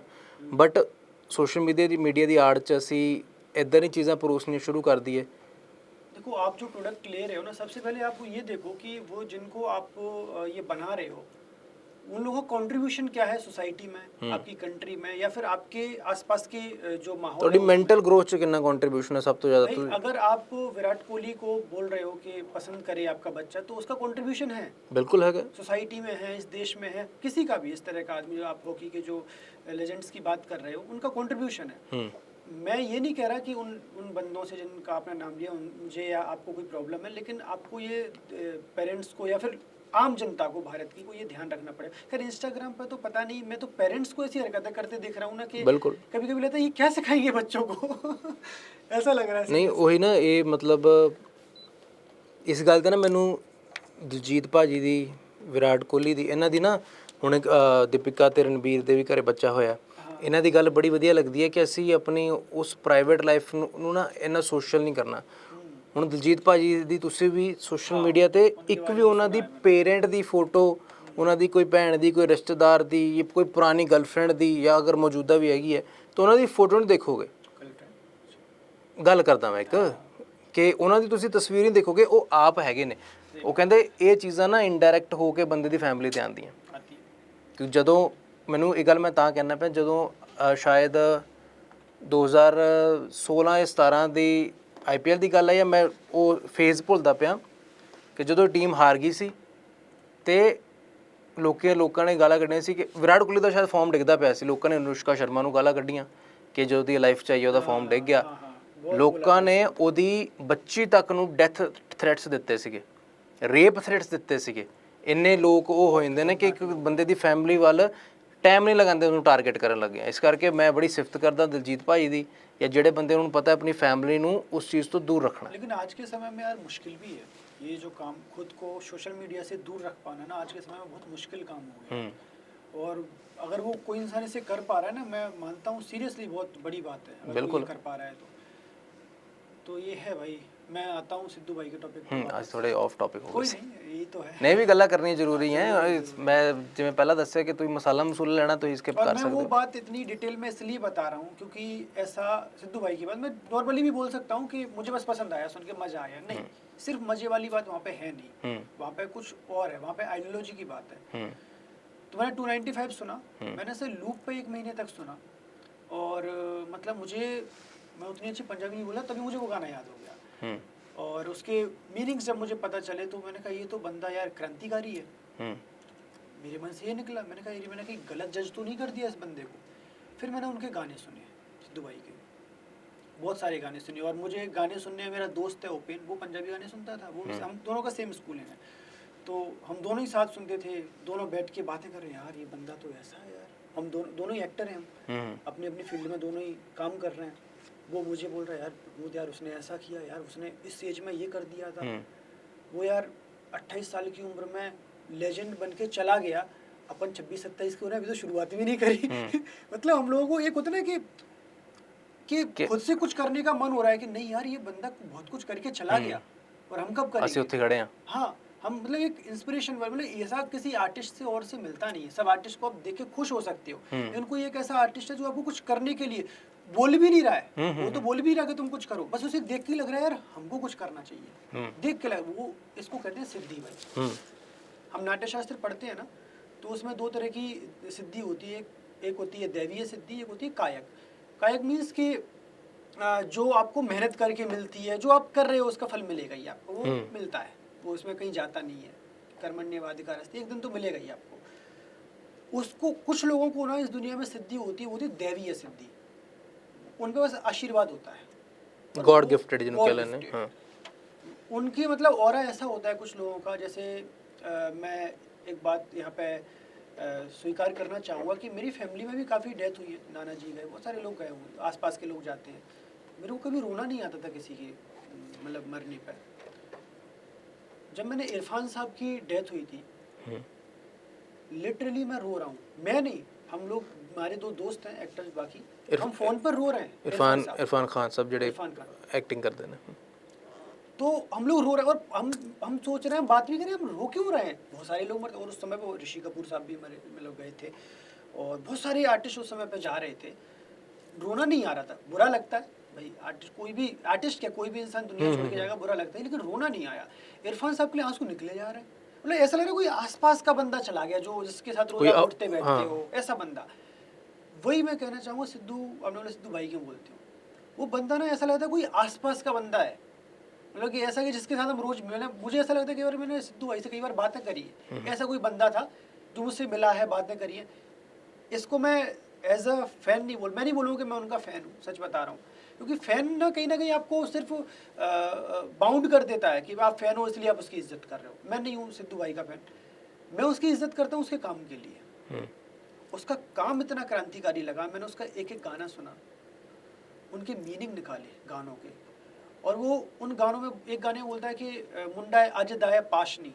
मैं सच बता रहा हूँ, उनके गाने सुनने वालों को ये पता ही नहीं होगा किस पाश की बात। पाश की गल कौन करता, पाश को जानते नहीं होंगे लोग, पाश कौन सी। और आजकल के ये मतलब सॉरी मैं नाम ले रहा हूँ, MC स्टैन या जिस तरह के जो सिंगर है ये जानते नहीं होंगे कौन साहित्यकार है, पाश कौन है। या फिर वो एक सतिंदर बरार, जसविंदर बराड़ नहीं सतिंदर बरार एक सिंगर है पंजाबी, नहीं जसविंदर बराड़ ना है, जसविंदर बराड़ ना है। अच्छा मुझे शायद नाम में कंफ्यूजन, जिन्हां दा नाम लिया उन्हें गाने विच माड़े नू जग ऐसा कुछ गाना है ना, उनकी लाइन यूज करिए बम्बिया बोले गाने में उन्होंने। हाँ जसविंदर बराड़ दा नाम है। अच्छा। किसी माड़े नू दबकाउणा कादा जो पहला ही काबर दा, जो ऐसे रेफरेंस दे रहा है नूर जहां, उनको ट्रिब्यूट दे रहा है। जो बंदा इतना मतलब आम लोग शायद उनकी बीट सुन रहे होंगे, बहुत कमाल की थी सिद्धू भाई की, वो शायद लिरिक्स पे ध्यान ही नहीं जा रहा लोगों का, क्योंकि लिरिक्स एक तो बहुत ज़्यादा फास्ट करते हैं वो, उनके बहुत सारे गाने ऐसे हैं, और ऊपर से ठेठ पंजाबी में, तो लोगों को समझ नहीं आता, लेकिन लोगों को बीट में मज़ा आता है यार, बीट मस्त है, जो भी है बीट मस्त है। इस वजह से कई लोगों को उनके गाने पसंद आते हैं। बट आपको पसंद आना अलग चीज़ है, लिरिक्स आपने समझ लिए ना, आप इज्जत करने लगोगे उस आदमी की। तो ये मेरी जर्नी रही उनको पसंद करने की। मैंने जब गाने सुने, गानों की मीनिंग निकाले, तो मैंने कहा यार ये बंदा तो क्रांतिकारी है, ये बंदा आम सिंगर नहीं है, बहुत सारे सिंगर हैं। दिलजीत भाई बहुत अच्छा गाते हैं, मतलब मैं सच बता रहा हूँ, बहुत सुरीला, बहुत कमाल का गाते हैं, और ऐसे बहुत सारे सिंगर हैं जो बहुत अच्छा गाते हैं। जो मैं बोल रहा हूँ कि इंडस्ट्री में शाहरुख खान से लेके बहुत अच्छे अच्छे आर्टिस्ट हैं जो बहुत अच्छा काम करते हैं, लेकिन रोना सिर्फ इरफान के लिए आया। तो वैसे ही मुझे आज भी याद है, वर्सोवा बीच पे बैठा होता था, कई बार ऐसे सिद्धू भाई के गाने सुन रहा हूँ, मेरे को मतलब मे बी ये चाइल्डिश साउंड करेगी मेरी ये बात कि मैं सीरियसली कई बार मेरी आंखों में आंसू आए कि यार ऐसा बंदा कैसे मर गया। सीरियसली मेरी आंखों में आंसू आए कि यार नहीं यार ये तो अभी नहीं, ये नहीं होना चाहिए था। और मुझे पता है कि बहुत सारे गाने उनके बहुत अमेच्योर हैं, मैं समझता हूँ, मैं ऐसा नहीं कि मैं सिर्फ तारीफ ही तारीफ करूँगा, बहुत सारे गाने में सिर्फ जो कि एक उम्र का बंदा करता है कि कुछ भी बोल दिया ऐसा, तो ठीक है, वो बंदा फिल्टर नहीं लगा रहा था, जो मन में आ रहा है बोल रहा है ना। अब वो चाइल्डिश साउंड करे या इंटेलेक्चुअल साउंड करे, ये तो ऑडियंस के ऊपर छोड़ दिया ना उसने, बिल्कुल आपको डिसाइड करना है। तो जब आप उनका काम देखोगे ना, उसमें जितने वो रेफरेंस देता है लोगों के, जिन लोगों के रेफरेंस देता है, जो कि आजकल के आर्टिस्ट नहीं देते, किसी को ट्रिब्यूट नहीं देते। आजकल के आर्टिस्ट नहीं, मतलब ज़्यादातर आर्टिस्ट अपना ही काम करते हैं। बिल्कुल, मैं आजकल बोल के किसी को टारगेट नहीं कर रहा हूँ, मतलब मेरे को वो नहीं है, सब अच्छा काम करते हैं, लेकिन किसी को याद करना अपनी फील्ड में, जैसे कि हम लोग थिएटर करते हैं, अपना अपना करे जा रहे हैं, लोग कोई याद नहीं करते कि हमारे थिएटर में इतने बड़े बड़े सफदर हाशमी और इतने बड़े बड़े लोग रहे हैं जिन्होंने थिएटर सिर्फ फेम के लिए या पैसे के लिए नहीं किया था। उन्होंने थिएटर किया रेवोल्यूशन लाने के लिए, क्रांति लाने के लिए, कुछ बदलने के लिए। ऐसे बहुत सारे लोग रहे, तो लोग नहीं करते याद। लोगों के लिए थिएटर बस स्टेज पे आके एंजॉय करो, फोटो खिंचाओ, लोगों की तालियां बटोरो। मेरे लिए भी ऐसा ही होगा, मैं ये नहीं करूँ कि मैं बहुत बड़ा थिएटर वाला ऐसा चेंज लाने वाला आदमी हूँ, बट मैं बता रहा हूँ। तो आज के समय में ज़्यादातर लोग नहीं कर पाते याद, वो बंदा करता था लगभग हर गाने में। और मे भी उन कई गानों में ऐसे लोगों को वो था कि मेरा बाप भी बदमाश था, मैं भी बदमाश हूँ, वो भी रेफरेंसेस हैं। वो मतलब वो फिल्टर नहीं है, जो उसे लग रहा है कि हाँ ये होना चाहिए, होना चाहिए। अब वो जनता डिसाइड करेगी वो सही है कि गलत है, वो छोड़ो। मैं सुनने लगा गाने, सब बढ़िया है। तो मुझे फिर कुछ मेरे दोस्त यार कि यार ये तो एक ग्रुप है जो इस देश को बांटने की बात करता है, उनको सपोर्ट करता है, ऐसा मुझे बोला गया। अब बोला गया तो भाई मैं तो मतलब इसको इमेजिन नहीं करता था ना अपने देश को बंटता हुआ, या जो भी हुआ, मैं तो उससे आता ही नहीं हूँ। तो मैंने कहा यार कि ऐसा तो नहीं कि मैं गलत आदमी को सपोर्ट तो नहीं, गलत आदमी को तो नहीं सुन रहा हूँ, फिर मेरे दिमाग में भी गलत चीज़ें आ सकती हैं ना, इनडायरेक्टली कुछ ऐसा तो नहीं सुन रहा। फिर मैंने थोड़ा सा खंगाला उनको, ऑनेस्टली मैंने उनके इंटरव्यू सुने, उनकी जो, क्योंकि उस बंदे को ना मैं इंटरव्यू देते देख रहा था ना, तो वो ना कभी भी ऐसे सोच समझ के नहीं बोल रहा है, डिप्लोमेसी नहीं है। हाँ, वो जो मन में आ रहा है बोल रहा है। जब उनसे पूछा गया कि आप जो संत जी हैं उनको क्या उनके बारे में विचार किया, मैं तो इज्जत करता हूँ, स्पष्ट बोला उस इंटरव्यू में।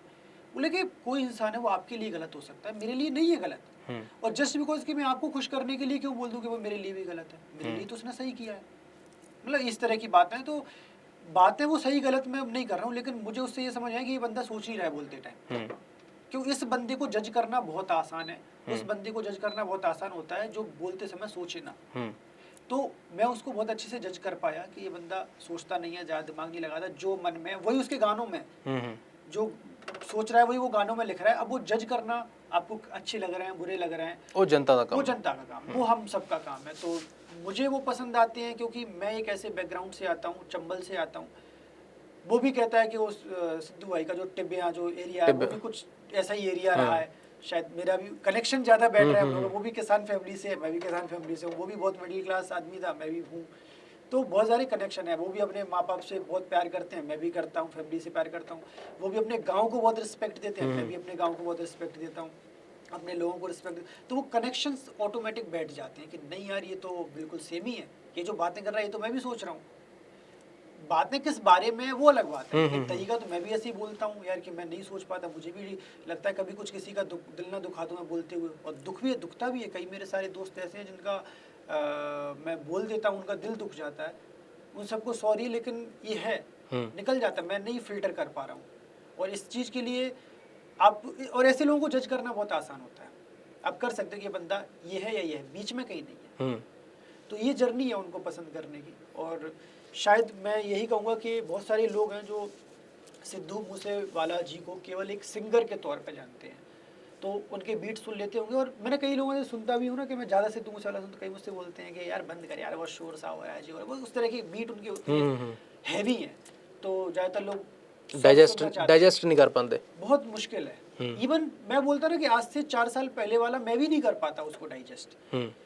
फिर ना वो जब बीट्स को आप सुनो ही मत, वो जो लिरिक्स सुनोगे ना आप, तब आएगा जब वो कहता है कि गंदिया सियास्तानू दिलो कट दो। वो बात सुनो बीट साइड रख के थोड़ा, कि वो बात क्या कह रहा है, कि माँ के बारे में बोल रहा है कि हम सबकी माँ एक ही है, किसको गाली दे रहे हो तुम। तो फिर वो बीट आप साइड रख देते हो, फिर आप केवल वर्ड्स पे ध्यान देते हो।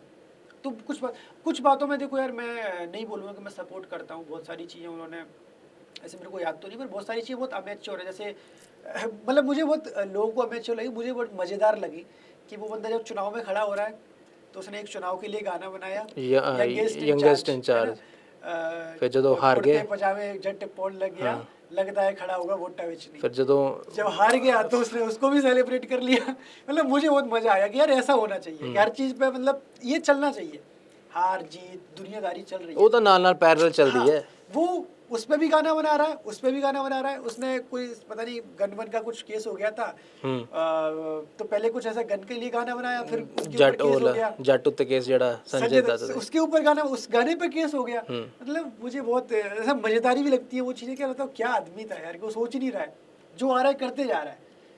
सो ये करना, जो इंसान सोचने लगता है, जैसे मैं अपना थोड़ा सा बता दूं कि मैं पहले थिएटर जब करता था ना तो मैं सोच नहीं रहा था।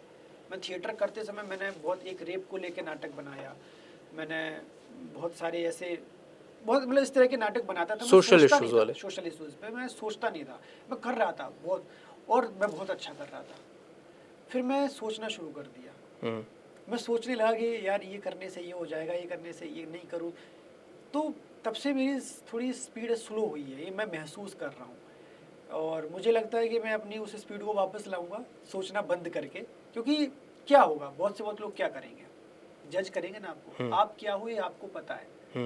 किसी के आपको कुछ कह देने भर से आप वो हो नहीं जाते हो ना। आपको अपने बारे में इतना पता होना चाहिए कि आपने जो किया आप ईमानदार हो, आपने किसी का कुछ गलत नहीं किया। जो सिद्धू भाई कहता भी है कि मैं किसी का गला कट के नहीं आया हूँ, मैंने जो भी किया मेरा लॉट ऑफ हार्ड वर्क है, बोला भी उसने। तो वही है कि आपको अपने ऊपर नहीं बिल्कुल हार्ड वर्क है। मैं एक गल तां कह रहा, ਜਦੋਂ ਜਿਹੜੇ ਕਾਲਜ 'ਚ ਪੜ੍ਹੇ ਨੇ ਉਹ ਲੁਧਿਆਣੇ ਦਾ ਗੁਰੂ ਨਾਨਕ ਦੇਵ ਇੰਜੀਨੀਅਰਿੰਗ ਕਾਲਜ ਹੈ, ਮੇਰੇ ਤੋਂ ਤਾਂ ਕਾਫੀ ਸੀਨੀਅਰ ਨੇ, ਮੈਂ ਵੀ ਉੱਥੇ ਹੀ ਪੜ੍ਹਿਆ। ਤੇ ਉਸ ਦੌਰਾਨ ਉਸ ਦੌਰਾਨ ਸ਼ੋਅ ਹੁੰਦੇ ਸੀ ਪੰਜਾਬ ਵਿੱਚ ਕਿ ਇੱਕ ਸ਼ੋਅ ਹੁੰਦਾ ਸੀ ਕੰਟੀਨੀ ਮੰਡੀਰ, ਉਸ ਵਿੱਚ ਵੀਡੀਓ ਵਾਇਰਲ ਹੋਦਾ, ਹਾਂ ਉਸ ਵਿੱਚ ਉਹ ਜਿਹੜਾ ਉਹਨਾਂ ਦੇ ਹੋਸਟ ਨੇ ਉਹ ਵੱਖਰੇ ਵੱਖਰੇ ਕਾਲਜਸ ਵਿੱਚ ਜਾ ਕੇ ਕੰਟੀਨ 'ਚ ਜਾ ਕੇ ਮਾਹੌਲ ਬਣਾਉਂਦੇ ਨੇ, ਗੱਲਾਂ ਬਾਤਾਂ ਵਾਲਾ, ਗੱਪਸ਼ਪ ਵਾਲਾ। ਉਦੋਂ ਉਹਨਾਂ ਨੇ ਕਿਹਾ ਸੀ ਕਿ ਮੈਂ ਕਿਸੇ ਬੰਦਿਆਂ ਨੇ ਕਿਹਾ ਕਿ ਆਹ ਬੰਦੇ ਨੇ ਨਿੰਜਾ ਨੂੰ ਗਾਣਾ ਦਿੱਤਾ ਲਾਇਸੈਂਸ ਲਿਖ ਕੇ। ਉਦੋਂ ਉਹਨਾਂ ਨੇ ਉਹ ਗਾਣਾ ਗਾਇਆ, ਉੱਥੇ ਲਾਈਵ ਗਾਣਾ ਵਾਇਰਲ ਹੋਇਆ। ਮਤਲਬ ਜਰਨੀ ਤੁਸੀਂ ਵੇਖੋ, ਜਿਹੜੇ ਉਹਨਾਂ ਦੇ ਦੋਸਤ ਨੇ ਜਾਂ ਜਿਵੇਂ ਗੱਲ ਕਰਦੇ ਨੇ ਕਿ ਜਦੋਂ ਮੈਨੂੰ ਯਾਦ ਹੈ ਲੁਧਿਆਣੇ ਉਸੇ ਕਾਲਜ 'ਚ ਕੋਈ ਫੰਕਸ਼ਨ ਹੁੰਦਾ ਹਰ ਸਾਲ, ਕਲਚਰਲ ਫੈਸਟ ਜਿਹਨੂੰ ਕਹਿ ਦਿੰਦੇ ਆਪਾਂ, ਯੂਥ ਫੈਸਟ। ਉੱਥੇ ਜਿਹੜੇ ਪ੍ਰੋਫੈਸਰ ਨੇ ਉਹ ਗੱਲ ਕਰਦੇ ਨੇ ਕਿ ਜਦੋਂ ਮੂਸੇ ਵਾਲੇ ਦੇ ਸਕੂਲ ਕਾਲਜ ਦਾ ਆਖਰੀ ਦਿਨ ਸੀਗਾ, ਉਹ ਰੋਏ ਸੀ ਕਿ ਮੈਂ ਉਸ ਜਗ੍ਹਾ ਨੂੰ ਛੱਡ ਕੇ ਚੱਲਿਆ ਜਿਹਨੇ ਮੈਨੂੰ ਇੰਨਾ ਕੁਝ ਦਿੱਤਾ ਹੈ, ਕਿਉਂਕਿ ਕਾਲਜ ਤੁਹਾਨੂੰ ਬਥੇਰਾ ਕੁਝ ਸਿਖਾਉਂਦਾ। ਸਹੀ ਬਾਤ। ਤੇ ਮਤਲਬ ਇਦਾਂ ਦੇ ਬੰਦੇ ਵੀ ਹੋਰ ਨੇ। ਜਰਨੀ ਕਿਉਂਕਿ ਅਸੀਂ ਜਦੋਂ ਦੇਖਦੇ ਹਾਂ ਨਾ, ਅਸੀਂ ਤਾਂ ਚੱਲ ਜਰਨੀ ਫੋਲੋ ਕਰਦੇ ਹਾਂ, ਵੀਡੀਓਜ਼ ਦੇਖਦੇ ਹਾਂ, ਚਾਹੇ 4 ਬੰਦੇ ਸਾਹਮਣੇ ਗਾਣਾ ਜਾਂ 40 ਬੰਦੇ ਦੇ ਸਾਹਮਣੇ ਗਾਣਾ, ਵੇਟ ਕਰਨਾ ਕਦੋਂ ਕੈਨੇਡਾ ਵਿੱਚ ਕੋਈ ਸ਼ੋਅ ਲੱਗਿਆ। एसी थोड़ा तेज कर सकते हो थोड़ा, ਏਸੀ ਥੋੜਾ ਤੇਜ਼ ਕਰ ਦਿਓ। ਤੇ मतलब टेम्परेचर कट करो, ਠੰਡਾ ਕਰਨਾ ਗਰਮ ਕਰਨਾ, ठंडा थोड़ा सा तेज कर सकता हूँ, मतलब ज़्यादा हो गया। ਮਤਲਬ ये बातें हैं, ਮਤਲਬ ਕਿ ਉਹਨਾਂ ਹਰ ਸਿੰਗਰ ਦੀ ਆਪਣੀ ਜਰਨੀ ਹੁੰਦੀ ਹੈ, ਨੋ ਡਾਊਟ। ਬਟ ਜਿਵੇਂ ਤੁਸੀਂ ਗੱਲਾਂ ਕੀਤੀਆਂ ਨਾ, ਆਪਣਾ ਘਰਦਿਆਂ ਨਾਲ ਰਹਿਣਾ, ਸਤਿਕਾਰ ਕਰਨਾ, ਫੋਟੋਆਂ ਕਰਾਉਣੀਆਂ ਜਾਂ ਪਿਆਰ ਕਰਨਾ ਆਪਣੀ मैं ਜ਼ਮੀਨ ਨੂੰ, ਆਪਣੇ ਪਿੰਡ ਨੂੰ, ਬੰਦੇ ਰਿਲੇਟ ਕਰ ਪਾਏ ਉਸ ਚੀਜ਼ ਨਾਲ ਕਿ ਇਹ ਬੰਦਾ ਉਹੀ ਹੈ, ਸਾਡੇ ਵਰਗਾ ਹੀ ਬੰਦਾ ਹੈ। ਕਿਉਂਕਿ ਅਸੀਂ ਕਦੇ ਨਹੀਂ ਚਾਹਾਂਗੇ ਸਾਡੇ ਘਰਦਿਆਂ ਨੂੰ ਕੁਝ ਹੋਵੇ। बिल्कुल नहीं, मैं एक बात और बोलना चाहूँ, जब मैं उनके इंटरव्यू देख रहा था ना, तो मुझे उसमें ना एक चीज़ समझ में आई कि ये बंदा रियल लाइफ में बहुत भोला, बहुत सज्जन जो आदमी होते हैं, बहुत स्वीट आदमी है।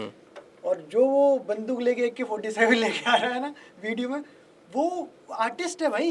हम जो स्टेज, वो उसका काम, वो उसका प्रोफेशन है। हाँ।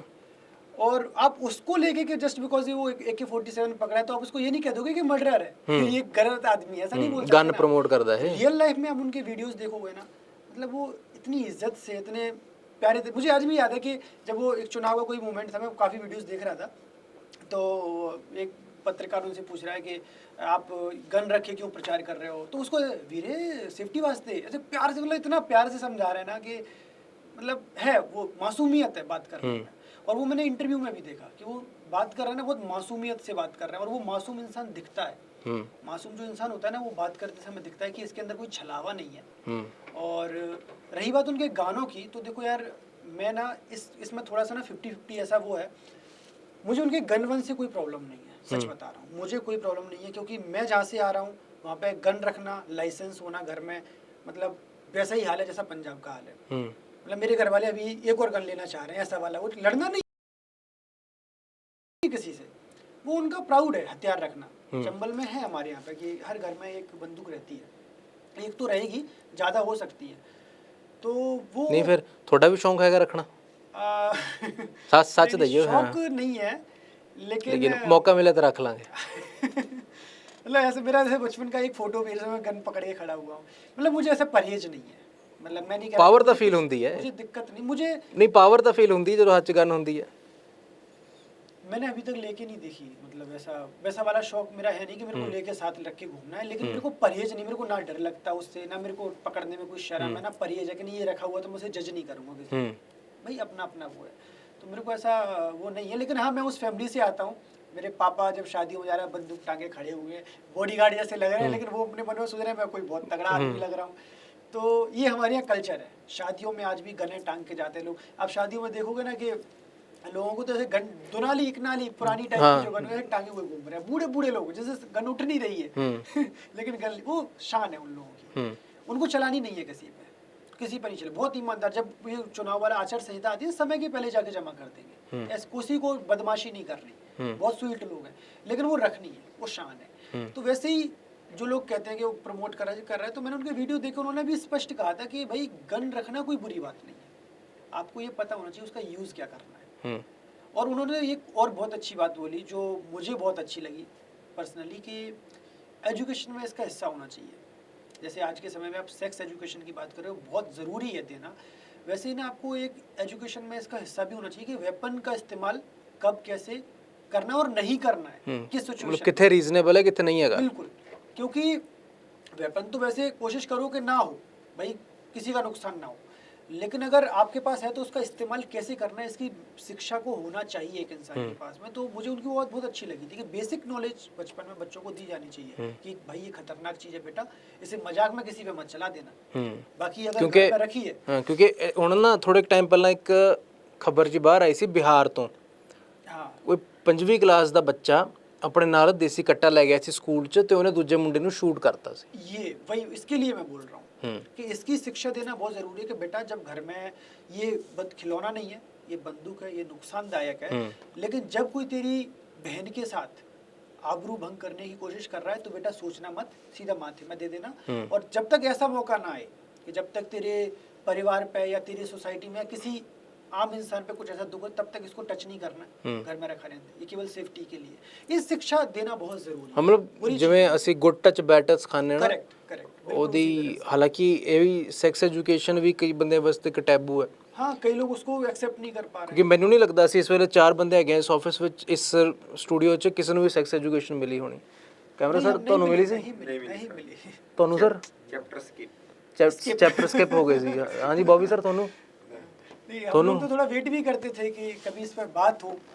बात ही नहीं करते, टीचर ही बात ਇੱਕ नहीं करते। 10ਵੀਂ 9ਵੀਂ 10ਵੀਂ ਦਾ ਬੱਚਾ ਦਾ ਨਾ ਉਹ ਐਕਸਾਈਟਮੈਂਟ 'ਚ ਹੁੰਦਾ ਹੈ हाँ, ਕਿ ਅਸੀਂ ਹਾਂ ਮੈਡਮ ਹੁਣ ਕੀ ਸਿਖਾਊਗੀ, ਮੈਡਮ ਕੀ ਦੱਸੂਗੀ ਜਿਹੜਾ ਅਸੀਂ ਅਜਿਹਾ ਪੌਰਨ ਵਿੱਚ ਨਹੀਂ ਦੇਖ ਲਿਆ। ਕਿਉਂਕਿ सही बात है। ਇੱਕ ਟੀਚਰ ਨਾਲੋਂ ਜ਼ਿਆਦਾ ਤਾਂ ਬੰਦੇ ਪੌਰ ਤੋਂ ਕੰਜ਼ੂਮ ਕਰ, ਹਾਲਾਂਕਿ ਅਸੀਂ ਤਾਂ ਉਸ ਏਜ ਦੇ ਹੈਗੇ, ਸਾਨੂੰ ਪੌਰਨ ਕੰਜ਼ੂਮ ਕਰਨਾ ਬੜਾ ਔਖਾ ਸੀਗਾ ਸਟਾਰਟਿੰਗ ਵਿੱਚ ਤੇ। बहुत देर में देख पाए। ਹਾਂ ਕਿਉਂਕਿ ਨੈਟ ਇੰਨਾ ਮਹਿੰਗਾ ਹੈ। ਹੁਣ ਤੁਸੀਂ ਜੇ 100 वाउचर आते थे पहले तो। 100 MB ਜੇ ਪਵਾ ਲਿਆ, हाँ, 20 रुपए का। ਤੁਸੀਂ ਰੀਚਾਰਜ ਕਰ ਉਹ ਪੌਨ ਵੇਖੋਗੇ ਕਿ ਫੇਸਬੁੱਕ ਤੇ ਜਿਹਦਾ ਮੈਸੇਜ ਆਇਆ ਉਹਦਾ ਜਵਾਬ ਦਿਓਗੇ ਕਿ WhatsApp ਵੇਖੋਗੇ ਕਿ ਜਿਵੇਂ ਪੰਜਾਬ 'ਚ ਚੱਲਦਾ ਸੀ DJ Punjab website, DJ Punjab 'ਚੋਂ 10 ਗਾਣੇ ਡਾਊਨਲੋਡ ਕਰੋਗੇ। ਪਹਿਲਾਂ ਤਾਂ ਇਹ ਹੁੰਦਾ ਸੀਗਾ। ਹੁਣ ਤਾਂ ਅੱਜ ਕੱਲ੍ਹ ਦੇ ਬੱਚਿਆਂ ਨੂੰ ਤਾਂ ਕੰਮ ਸੌਖਾ ਹੀ ਬੜਾ। ਮੋਦੀ ਆਪਣਾ ਅੰਬਾਨੀ ਸਾਹਿਬ ਨੇ ਤਾਂ ਨਜ਼ਾਰੇ ਲਿਆਤੇ ਇਹਨਾਂ ਨੂੰ। Thank you. ਨਹੀਂ ਉਹੀ ਨਾ ਫਿਰ उस जनरेशन की तरफ से थैंक यू बोलना चाहता ਹਾਂ ਉਹਨਾਂ ਵੱਲੋਂ ਤਾਂ ਉਹ ਤਾਂ ਕਹਿੰਦੇ ਜਦੋਂ ਦਿਨਾਂ ਧੰਨਵਾਦ ਦਿਓ ਘੱਟ ਹੈ, ਤਾਂ ਹੀ ਤਾਂ ਅਗਲੇ 1.5 GB ਨਹੀਂ ਨਾ, ਉਹ 2.5 GB ਵਾਲਾ ਰੀਚਾਰਜ ਕਰਾਉਂਦੇ ਨੇ ਇੱਕ ਦਿਨ ਨਾਲ, ਉਹਨਾਂ ਨੂੰ 1.5 GB ਘੱਟ ਲੱਗਦਾ। हूँ। अब तो बहुत, हाँ, अब तो बहुत ज़्यादा। वैसे भी अब तो वाईफाई का जमाना है ना, तो अब तो फ्री है, अनलिमिटेड। ਉਹਦਾ ਜਿੰਨਾ ਮਰਜ਼ੀ ਵਰਤੋ, अनलिमिटेड ਸਾਨੂੰ ਲੱਗ ਰਿਹਾ ਸੀ ਵਰਤਦੇ ਪਏ ਹਨ। हर जगह पर, हर इंस्टीट्यूट में ਹੁਣ ਅੱਜ 20 ਤਰੀਕ ਹੈ, ਰਿਲੀਜ਼ ਹੋਇਆ ਹੈ ਆਈਫੋਨ 16। हाँ हाँ, ਤੁਸੀਂ ਯਕੀਨ ਨਹੀਂ ਮੰਨੋਗੇ ਕਿੰਨਾ ਬੰਦਾ ਬਾਹਰ ਖੜਾ ਹੋਇਆ ਸੀਗਾ ਐਪਲ ਸਟੋਰ ਦੇ ਕਿ ਅਸੀਂ ਆਈਫੋਨ ਲੈਣਾ। सही बात है। खड़ा हुआ मैंने देखा भी वीडियोस मुंबई वाले एप्पल स्टोर। ਹਰ ਥਾਂ ਤੇ ਬੰਦੇ ਲੱਗੇ ਹੋਏ ਨੇ ਕਿ ਯਾਰ ਬਸ ਇੱਕ ਵਾਰ ਆਈਫੋਨ ਲੈ ਲਈਏ। अचीवमेंट है वो लाइफ का। ਉਹ ਹੈ ਨਾ ਸੋਸ਼ਲ ਸਿੰਬਲ ਹੈ। ਜੇ ਤੁਹਾਡੇ ਥੱਲੇ ਗੱਡੀ ਹੈ, ਨਾਲ ਤੁਹਾਡੇ ਨੱਡੀ ਹੈ, ਹੱਥ 'ਚ ਆਈਫੋਨ ਹੈ, ਤਾਂ ਹੀ ਤੁਸੀਂ ਸਮਾਜਿਕ ਉਸ ਤਰਾਜ਼ੂ 'ਚ ਹੈਗੇ ਹੋ, ਵਰਨਾ ਤੁਸੀਂ ਉਹਦਾ ਤੁਹਾਡਾ ਬਹਿਸ਼ਕਾਰ ਕੀਤਾ ਹੋਇਆ। सही बात है। ਤੇ फेस करता हूँ भाई। ਨਹੀਂ ਮੈਂ ਉਹੀ ਗੱਲ ਕਰਦਾ ਨਾ, ਹੁਣ ਜਿਵੇਂ ਤੁਸੀਂ ਕਿਹਾ ਤੁਸੀਂ ਬੰਬੇ ਰਹਿੰਦੇ ਹੋ, ਬੰਬੇ ਉੱਥੇ ਹੁਣ ਕੀ ਕਰ ਰਹੇ ਹੋ ਤੁਸੀਂ? मैं एक्टिंग करता हूँ और फिल्म मेकिंग में भी काम करता हूँ। मैं असिस्ट भी करता हूँ फिल्मों में। ਕੋਈ ਮਤਲਬ ਆਈ ਕੋਈ ਵੈਬ ਸੀरीज कोई कुछ? मेरी फिल्में आने वाली हैं जिनमें मैंने काम किया। अभी एक फिल्म है जो फेस्टिवल में चली, हरिओम जिसका नाम है, रघुवीर यादव जी उसमें मुख्य किरदार। रघुवीर यादव पंचायत वाले, बहुत बहुत बहुत बढ़िया आर्टिस्ट है। प्रधान जी। वो मेरी पहली फिल्म है, उसमें मैंने एज इंटर्न एडी किया है और काम किया था, और उसमें मैंने एक छोटा सा एक्टिंग भी किया है। बाद में उसकी प्रोसेस से जुड़ के पोस्ट प्रोडक्शन, मतलब उस प्रोडक्शन में उसका काम किया मैंने। बाकी अभी एक लकड़बग्गा फ्रेंचाइजी की लकड़बग्गा 2 फिल्म आएगी नेक्स्ट ईयर शायद, उसमें असिस्ट किया। तो कुछ प्रोजेक्ट्स मैंने 2 सालों में बड़े बड़े किए हैं as film making, as assistant director. ਨਹੀਂ ਮੈਂ ਇੱਕ ਗੱਲ ਮੈਂ ਤੁਹਾਨੂੰ ਪੁੱਛਣੀ ਚਾਹਾਂਗਾ, ਕਿਉਂਕਿ ਮੈਂ ਵੀ ਨਾ ਇਸ ਫੀਲਡ ਨਾਲ ਜੁੜਿਆ ਹੋਇਆ, ਮੇਰਾ ਵੀ ਬੜੀ ਦਿਲੀ ਇੱਛਾ ਮੈਂ ਫਿਲਮਾਂ ਬਣਾਵਾਂ, ਕਹਾਣੀਆਂ ਲੋਕਾਂ ਸਾਹਮਣੇ ਰੱਖਾਂ। ਅਸੀਂ ਨਾ ਜਦ ਬੰਬੇ ਦੀ ਗੱਲ ਸੁਣਦੇ ਹਾਂ, ਬੰਬੇ ਐਂ ਲੱਗਦਾ ਬੰਬੇ ਕਿ ਮਤਲਬ ਜੇ ਬੰਬੇ ਇੱਕ ਦਿਨ 'ਚ 10,000 ਬੰਦੇ ਦੀ ਉਲਟੀ ਕਰਦਾ ਪਿਆ, ਜੇ ਬੰਦੇ 10,000 ਬੰਦਾ ਬਾਹਰ ਜਾ ਰਿਹਾ ਤਾਂ 50,000 ਬੰਦਾ ਆ ਵੀ ਰਿਹਾ ਕਿ ਬੰਦੇ ਐਕਟਰ ਬਣਨ ਆ ਰਹੇ ਨੇ ਜਾਂ ਆਪਣੀ ਕਿਸਮਤ ਅਜ਼ਮਾਉਣ ਆ ਰਹੇ ਨੇ। ਕਹਿੰਦੇ ਮਾਇਆ ਨਗਰੀ ਹੈ ਕਿ ਬੰਦੇ ਆਪਣੀ ਕਿਸਮਤ ਅਜ਼ਮਾਉਣ ਆਉਂਦੇ ਨੇ। ਕੀ ਉੱਥੇ ਹਾਲ ਕੀ ਹੈਗਾ ਇੱਕ ਆਮ ਫਿਲਮ ਮੇਕਰ ਦਾ ਕਹਿ ਲਓ? ਕਿਉਂਕਿ ਮੈਂ ਕਦੇ ਗਿਆ ਨਹੀਂ ਬੰਬੇ, ਮੇਰੇ ਜਿਹੜੇ ਦੋਸਤ ਗਏ ਨੇ ਉਹ ਗੱਲਾਂ ਦੱਸਦੇ ਨੇ, ਕਹਿੰਦੇ ਜਾਂ ਤਾਂ ਤੁਸੀਂ ਉੱਥੇ ਮਤਲਬ ਕਹਿੰਦੇ ਜਾਂ ਬੇਰੁਜ਼ਗਾਰ ਨੂੰ ਤੇ ਐਕਟਰ ਨੂੰ ਇੱਕੋ ਹੀ ਤਰਾਜ਼ੂ 'ਚ ਤੋਲਿਆ ਜਾਂਦਾ ਉੱਥੇ। सही बात ਮੈਂ ਓਫੈਂਡ ਨਹੀਂ ਕਰ ਰਿਹਾ ਕਿਸੇ ਵੀ ਜਿਹੜੇ ਉੱਥੇ एकदम सही बात है। ਕਰ ਰਹੇ ਨੇ, ਉਹਨਾਂ ਦਾ ਆਪਣਾ ਸਟਰਗਲ ਹੈ। ਤੁਹਾਡਾ ਸਟਰਗਲ ਤੁਹਾਨੂੰ ਮੁਬਾਰਕ, ਤੁਹਾਨੂੰ ਛੇਤੀ ਤਰੱਕੀ ਮਿਲੇ। ਤੇ ਜੇ ਕਹਿੰਦੇ ਜਿਹੜਾ ਬੇਰੁਜ਼ਗਾਰ ਹੈ ਤੇ ਜਿਹੜਾ ਐਕਟਰ ਹੈ ਉਹਨੂੰ ਇੱਕੋ ਤਰਾਜ਼ੂ 'ਚ ਤੋਲਿਆ ਜਾ ਰਿਹਾ। सही बात है। ਐਕਟਰ, ਮਾਡਲ, ਬੇਰੁਜ਼ਗਾਰ ਇੱਕੋ ਤਰਾਜ਼ੂ 'ਚ ਨੇ, ਜਾਂ ਤਾਂ ਮਤਲਬ ਬੰਦੇ ਉੱਥੇ ਕੋਈ ਵੱਡਾ ਬਿਜ਼ਨਸ ਕਰ ਰਿਹਾ ਜਾਂ ਐਕਟਿੰਗ ਕਰ ਰਿਹਾ। भाई इस बात का ना एक बहुत सिंपल आंसर है कि आसान कुछ भी नहीं है।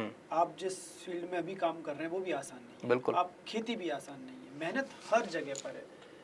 लेकिन प्रॉब्लम यह है कि जैसे मेरे घर पे खेत है ना, तो मैं पैदा होते ही खेती नहीं करने लगा ना। पहले मैंने अपने पिताजी से, दादाजी से देख रहा हूँ उनको बचपन से कि अच्छा इसमें ये वाला यूरिया डाला जाता है, इस समय पे हैरो चलाई जाती है, पानी बरसने के बाद फिर कल्टीवेटर चलाया जाता है, पूरी प्रोसेस है उसकी खेती की। ऐसा तो नहीं कि मैं उठा चलो मैं खेती करूँगा और जाके चलाने लगा, पहले सीखी है, पहले सीखी हाँ।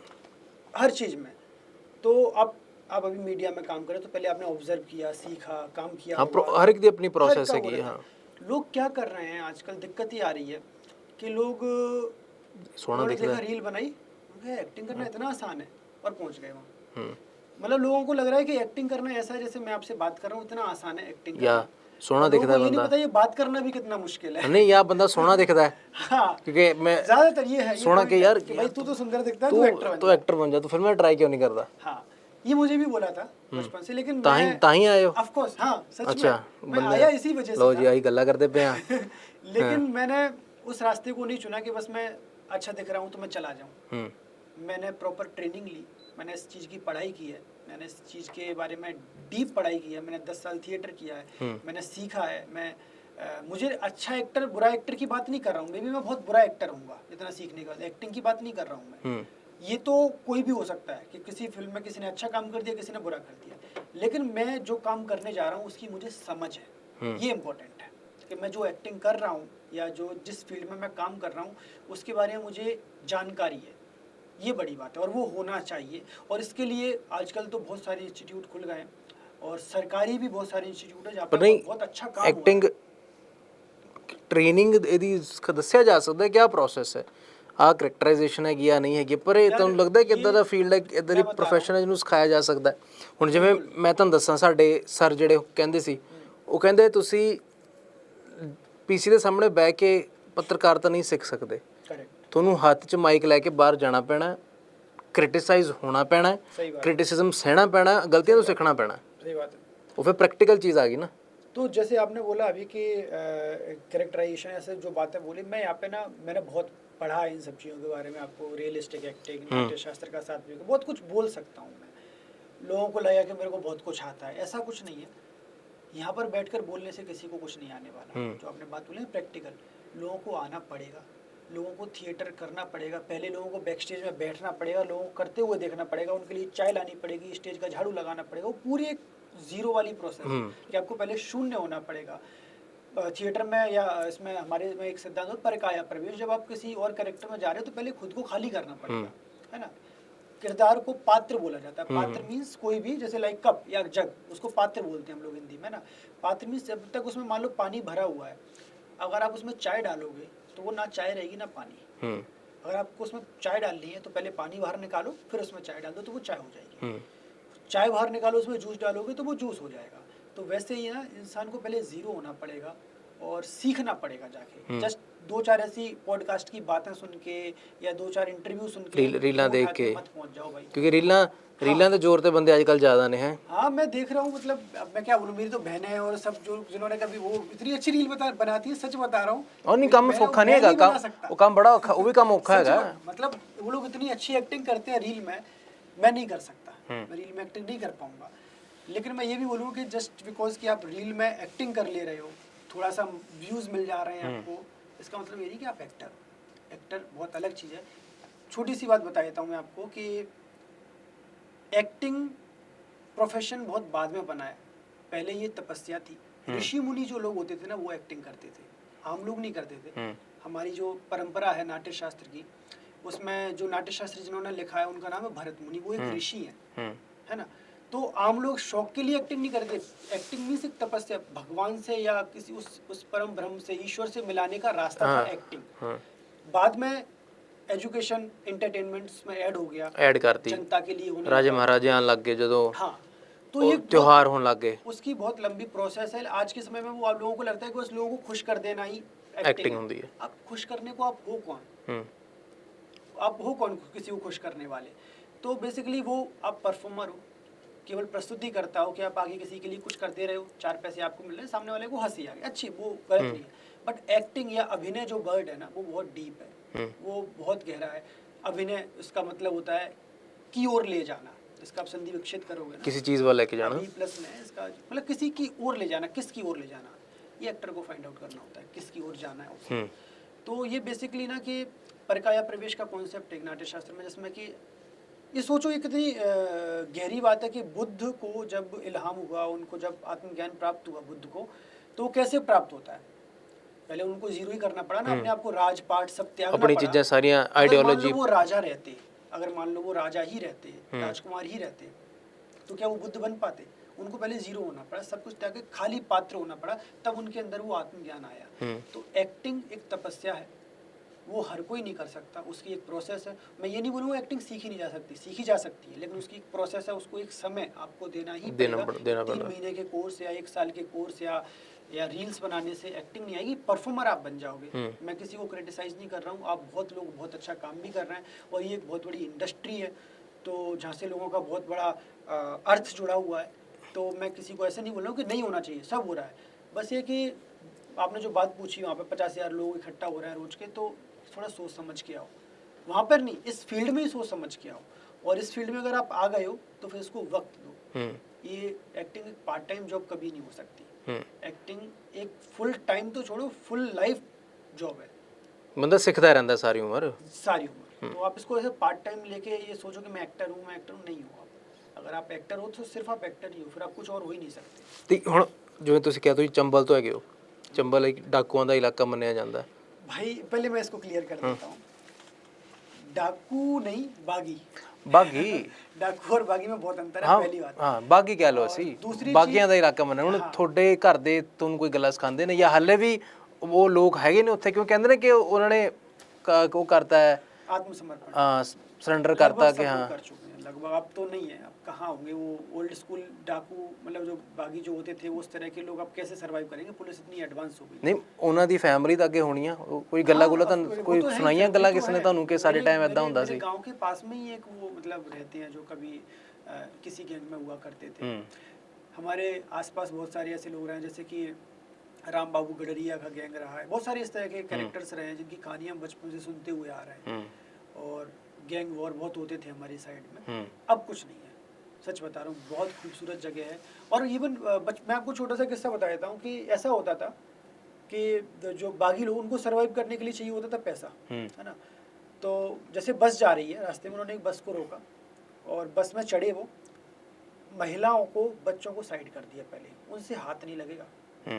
वो लोग उनसे क्या कहते हैं, जो आदमी होते थे उनसे पैसा लेते थे, अच्छे देते थे तो इजीली ले लेते थे, थोड़ा बहुत मारपीट भी करते होंगे, मुझे नहीं पता, मैं उस समय पर था नहीं, किससे कहानी है, लेकिन मैंने ये सुना है कि वो किसी को हार्म नहीं करते थे, बस पैसा लेते थे, क्योंकि उन्हें सर्वाइव करना होता था। जंगल में कैसे सर्वाइव, बिजनेस तो कर नहीं सकते वो, उनका मेन काम होता था पकड़ करना, किडनैप करना, उनका मेन काम होता था उस समय। ये मैंने पढ़ी है, सुनी चीजें हैं जो बाकी है मेरी। तो अब ऐसा कुछ भी नहीं है। लोग रात, मैं तो दोस्तों के साथ ऐसे रात भर घूमते, कोई कुछ भी ऐसा वहाँ पर ऐसा सीन नहीं है। तो मैं ये बताना चाहता हूँ कि बड़ी गलत फहमी है लोगों को। आज जैसे मैं किसी को बोल देता हूँ ना कि मैं चंबल से हूँ, तो कहते होने लोग या डाकू होने होते, डाकू या बागी होने होते। हाँ, तो ये है, तो मैं कह देता हूँ कि हाँ, बागी फैमिली से तो मैं हूँ। बागी मीन्स अगर कुछ गलत हो रहा होगा तो मैं बोलूँगा, बगावत करूँगा मैं, लेकिन मैं ये नहीं कहूँगा कि मैं किसी का गला काट दूँगा, वैसा वाला डाकू नहीं हूँ। नहीं ਹੁਣ ਤੁਸੀਂ ਗੱਲ ਕੀਤੀ, मैं कोई गलत हो रहा होगा मैं ਉੱਤੇ कुछ बोलांगा। आप ये बोल रहे थे कि उस फैमिली ने अलाउड कैसे किया इस चीज़ के लिए, शायद ये बोलना नहीं, ਹੁਣੇ ਜਿਵੇਂ ਤੁਸੀਂ ਗੱਲ ਕੀਤੀ ਨਾ ਕਿ ਜੇਕਰ ਕੁਝ ਗਲਤ ਹੁੰਦਾ ਹੋਊਗਾ ਤਾਂ ਤੁਸੀਂ ਉਸ ਬੋਲੋਗੇ। ਤੇ ਮੌਜੂਦਾ ਜੋ ਸਾਡੇ ਭਾਰਤ ਦੇ ਹਾਲਾਤ ਨੇ ਉਹਦੇ ਦੇਖ ਕੀ ਤੁਹਾਨੂੰ ਲੱਗਦਾ ਸਭ ਕੁਝ ਸਹੀ ਹੋ ਰਿਹਾ ਹੈ कि सब कुछ गलत हो रहा है कि it is a mixture of everything? इसका बहुत अच्छा जवाब ये है कि ना तो कभी सब कुछ सही था, ना अभी है और ना कभी होगा। सब कुछ तो कभी सही नहीं होगा, लेकिन हाँ कि हम अपने स्तर पे एज इंडिविजुअल हम बदलाव ला सकते हैं।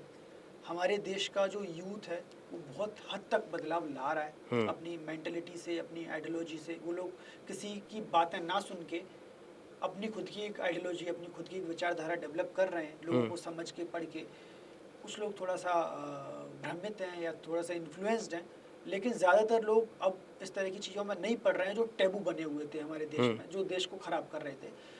अब देश के जो हालात हैं, वो जो आप, मुझे समझ आ रहा है, जो आप जिस बारे में बात करना चाह रहे हो, वो आई थिंक पॉलिटिकली आप बात करना चाह रहे हो। पॉलिटिकल भी कह सकते हो, ਉਹਦੀ सोसाइटल कह सकते हो। ਨਹੀਂ, ਇੱਕ ਆਮ ਇਨਸਾਨ ਦੇ ਆਮ ਇਨਸਾਨ ਨਾਲ ਵਿਵਹਾਰ ਵੀ ਕਹਿ। ਮੈਂ ਦੇਖੋ, ਮੈਂ ਤੁਹਾਨੂੰ ਤਾਂ ਪੁੱਛਦਾ, ਅਸੀਂ ਪੰਜਾਬ 'ਚ ਰਹਿੰਦੇ ਹਾਂ, ਸਾਨੂੰ ਪੰਜਾਬ ਦਾ ਇੰਨਾ ਪਤਾ ਹੈ ਕਿ ਪੰਜਾਬ ਦੇ ਬੰਦੇ ਕਿਸੇ ਧੀ ਭੈਣ ਨਾਲ ਕੋਈ ਗਲਤ ਹਰਕਤ ਨਹੀਂ ਕਰਦੇ। मेरी उम्र 26-27 साल हो गई, मैं अपने ਲਾਈਫ 'ਚ ਨਹੀਂ ਸੁਣਿਆ ਕਿ ਕਿਸੇ ਪੰਜਾਬੀ ਬੰਦੇ ਨੇ ਕਿਸੇ ਧੀ ਭੈਣ ਨਾਲ ਗਲਤ ਕੰਮ ਕੀਤਾ ਹੋਵੇ।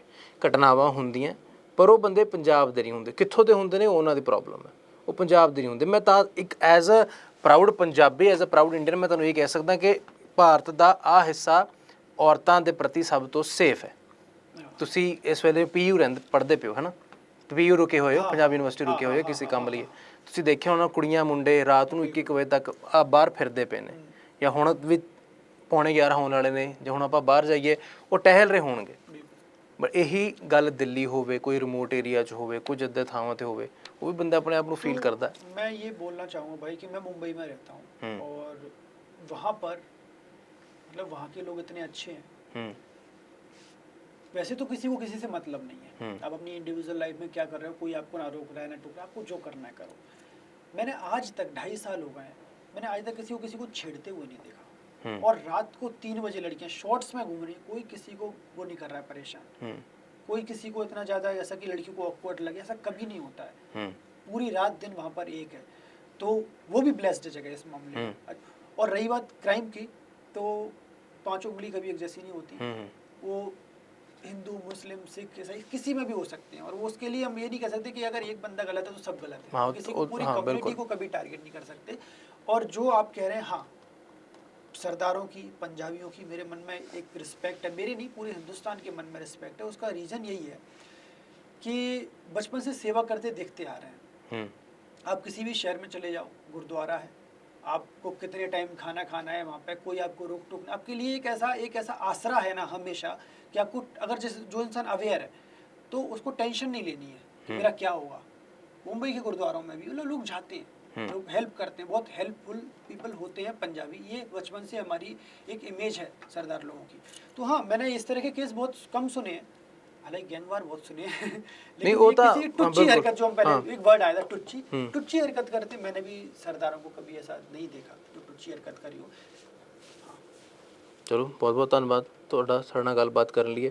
ਸਮਾਂ ਹੁੰਦਾ ਪਿਆ ਇਹਨਾਂ ਦਾ, ਫਿਰ ਹੋਸਟਲ ਬੰਦ ਹੋ ਜਾਣਾ, ਪਤਾ ਨਹੀਂ ਚੱਲੇਗਾ ਟਾਈਮ ਦਾ। ਤਾਂ ਭਾਈ ਚਲੋ ਧੰਨਵਾਦ ਤੁਹਾਡਾ ਬਹੁਤ ਬਹੁਤ। Thank you so much. ਹੋਰ ਆਪਾਂ कदे मिलेंगे तो होर गलबात करांगे। बिल्कुल करेंगे। और मैं तो मुझे बहुत मज़ा आया, और मैं समय की हमारे पास थोड़ी सी फाउंडेशन है, और बाकी बहुत अच्छा काम कर रहे हो आप, और कि इस तरह के हम लोगों के व्यूज़ जो यहाँ के लोग नहीं सुन पा रहे हैं, हमारे व्यूज़ यहाँ के लोगों को समझ में है कि हम आपके बारे में क्या सोच रहे हैं। क्योंकि पिछले कुछ समय से ना एक डिफरेंस तो है, लोगों को क्लियरिटी नहीं है कि वो किसके बारे में क्या बोल रहे हैं। एक वर्ड चलता है, वो किसी को भी चिप दिया, किसी को भी कुछ। आजकल तो बंदे लस्सी बड़ा कहने लग गए। अरे कल मैं बस में आ रहा था तो मैंने सुना भी था किसी के मुंह से, तो मैं वही कह रहा हूँ कि आपको थोड़ा सा ना सोचना पड़ेगा आप किसको क्या बोल रहे हो। पंजाब वो स्टेट है जिस, मैं कह रहा हूँ कि आज अगर हिंदुस्तान की ये शक्ल है, उसमें बहुत बड़ा हाथ, बहुत बड़ा मतलब किरदार पंजाब का है। अब देखो कब से जो भी आ रहा है इधर से ही चला आ रहा है,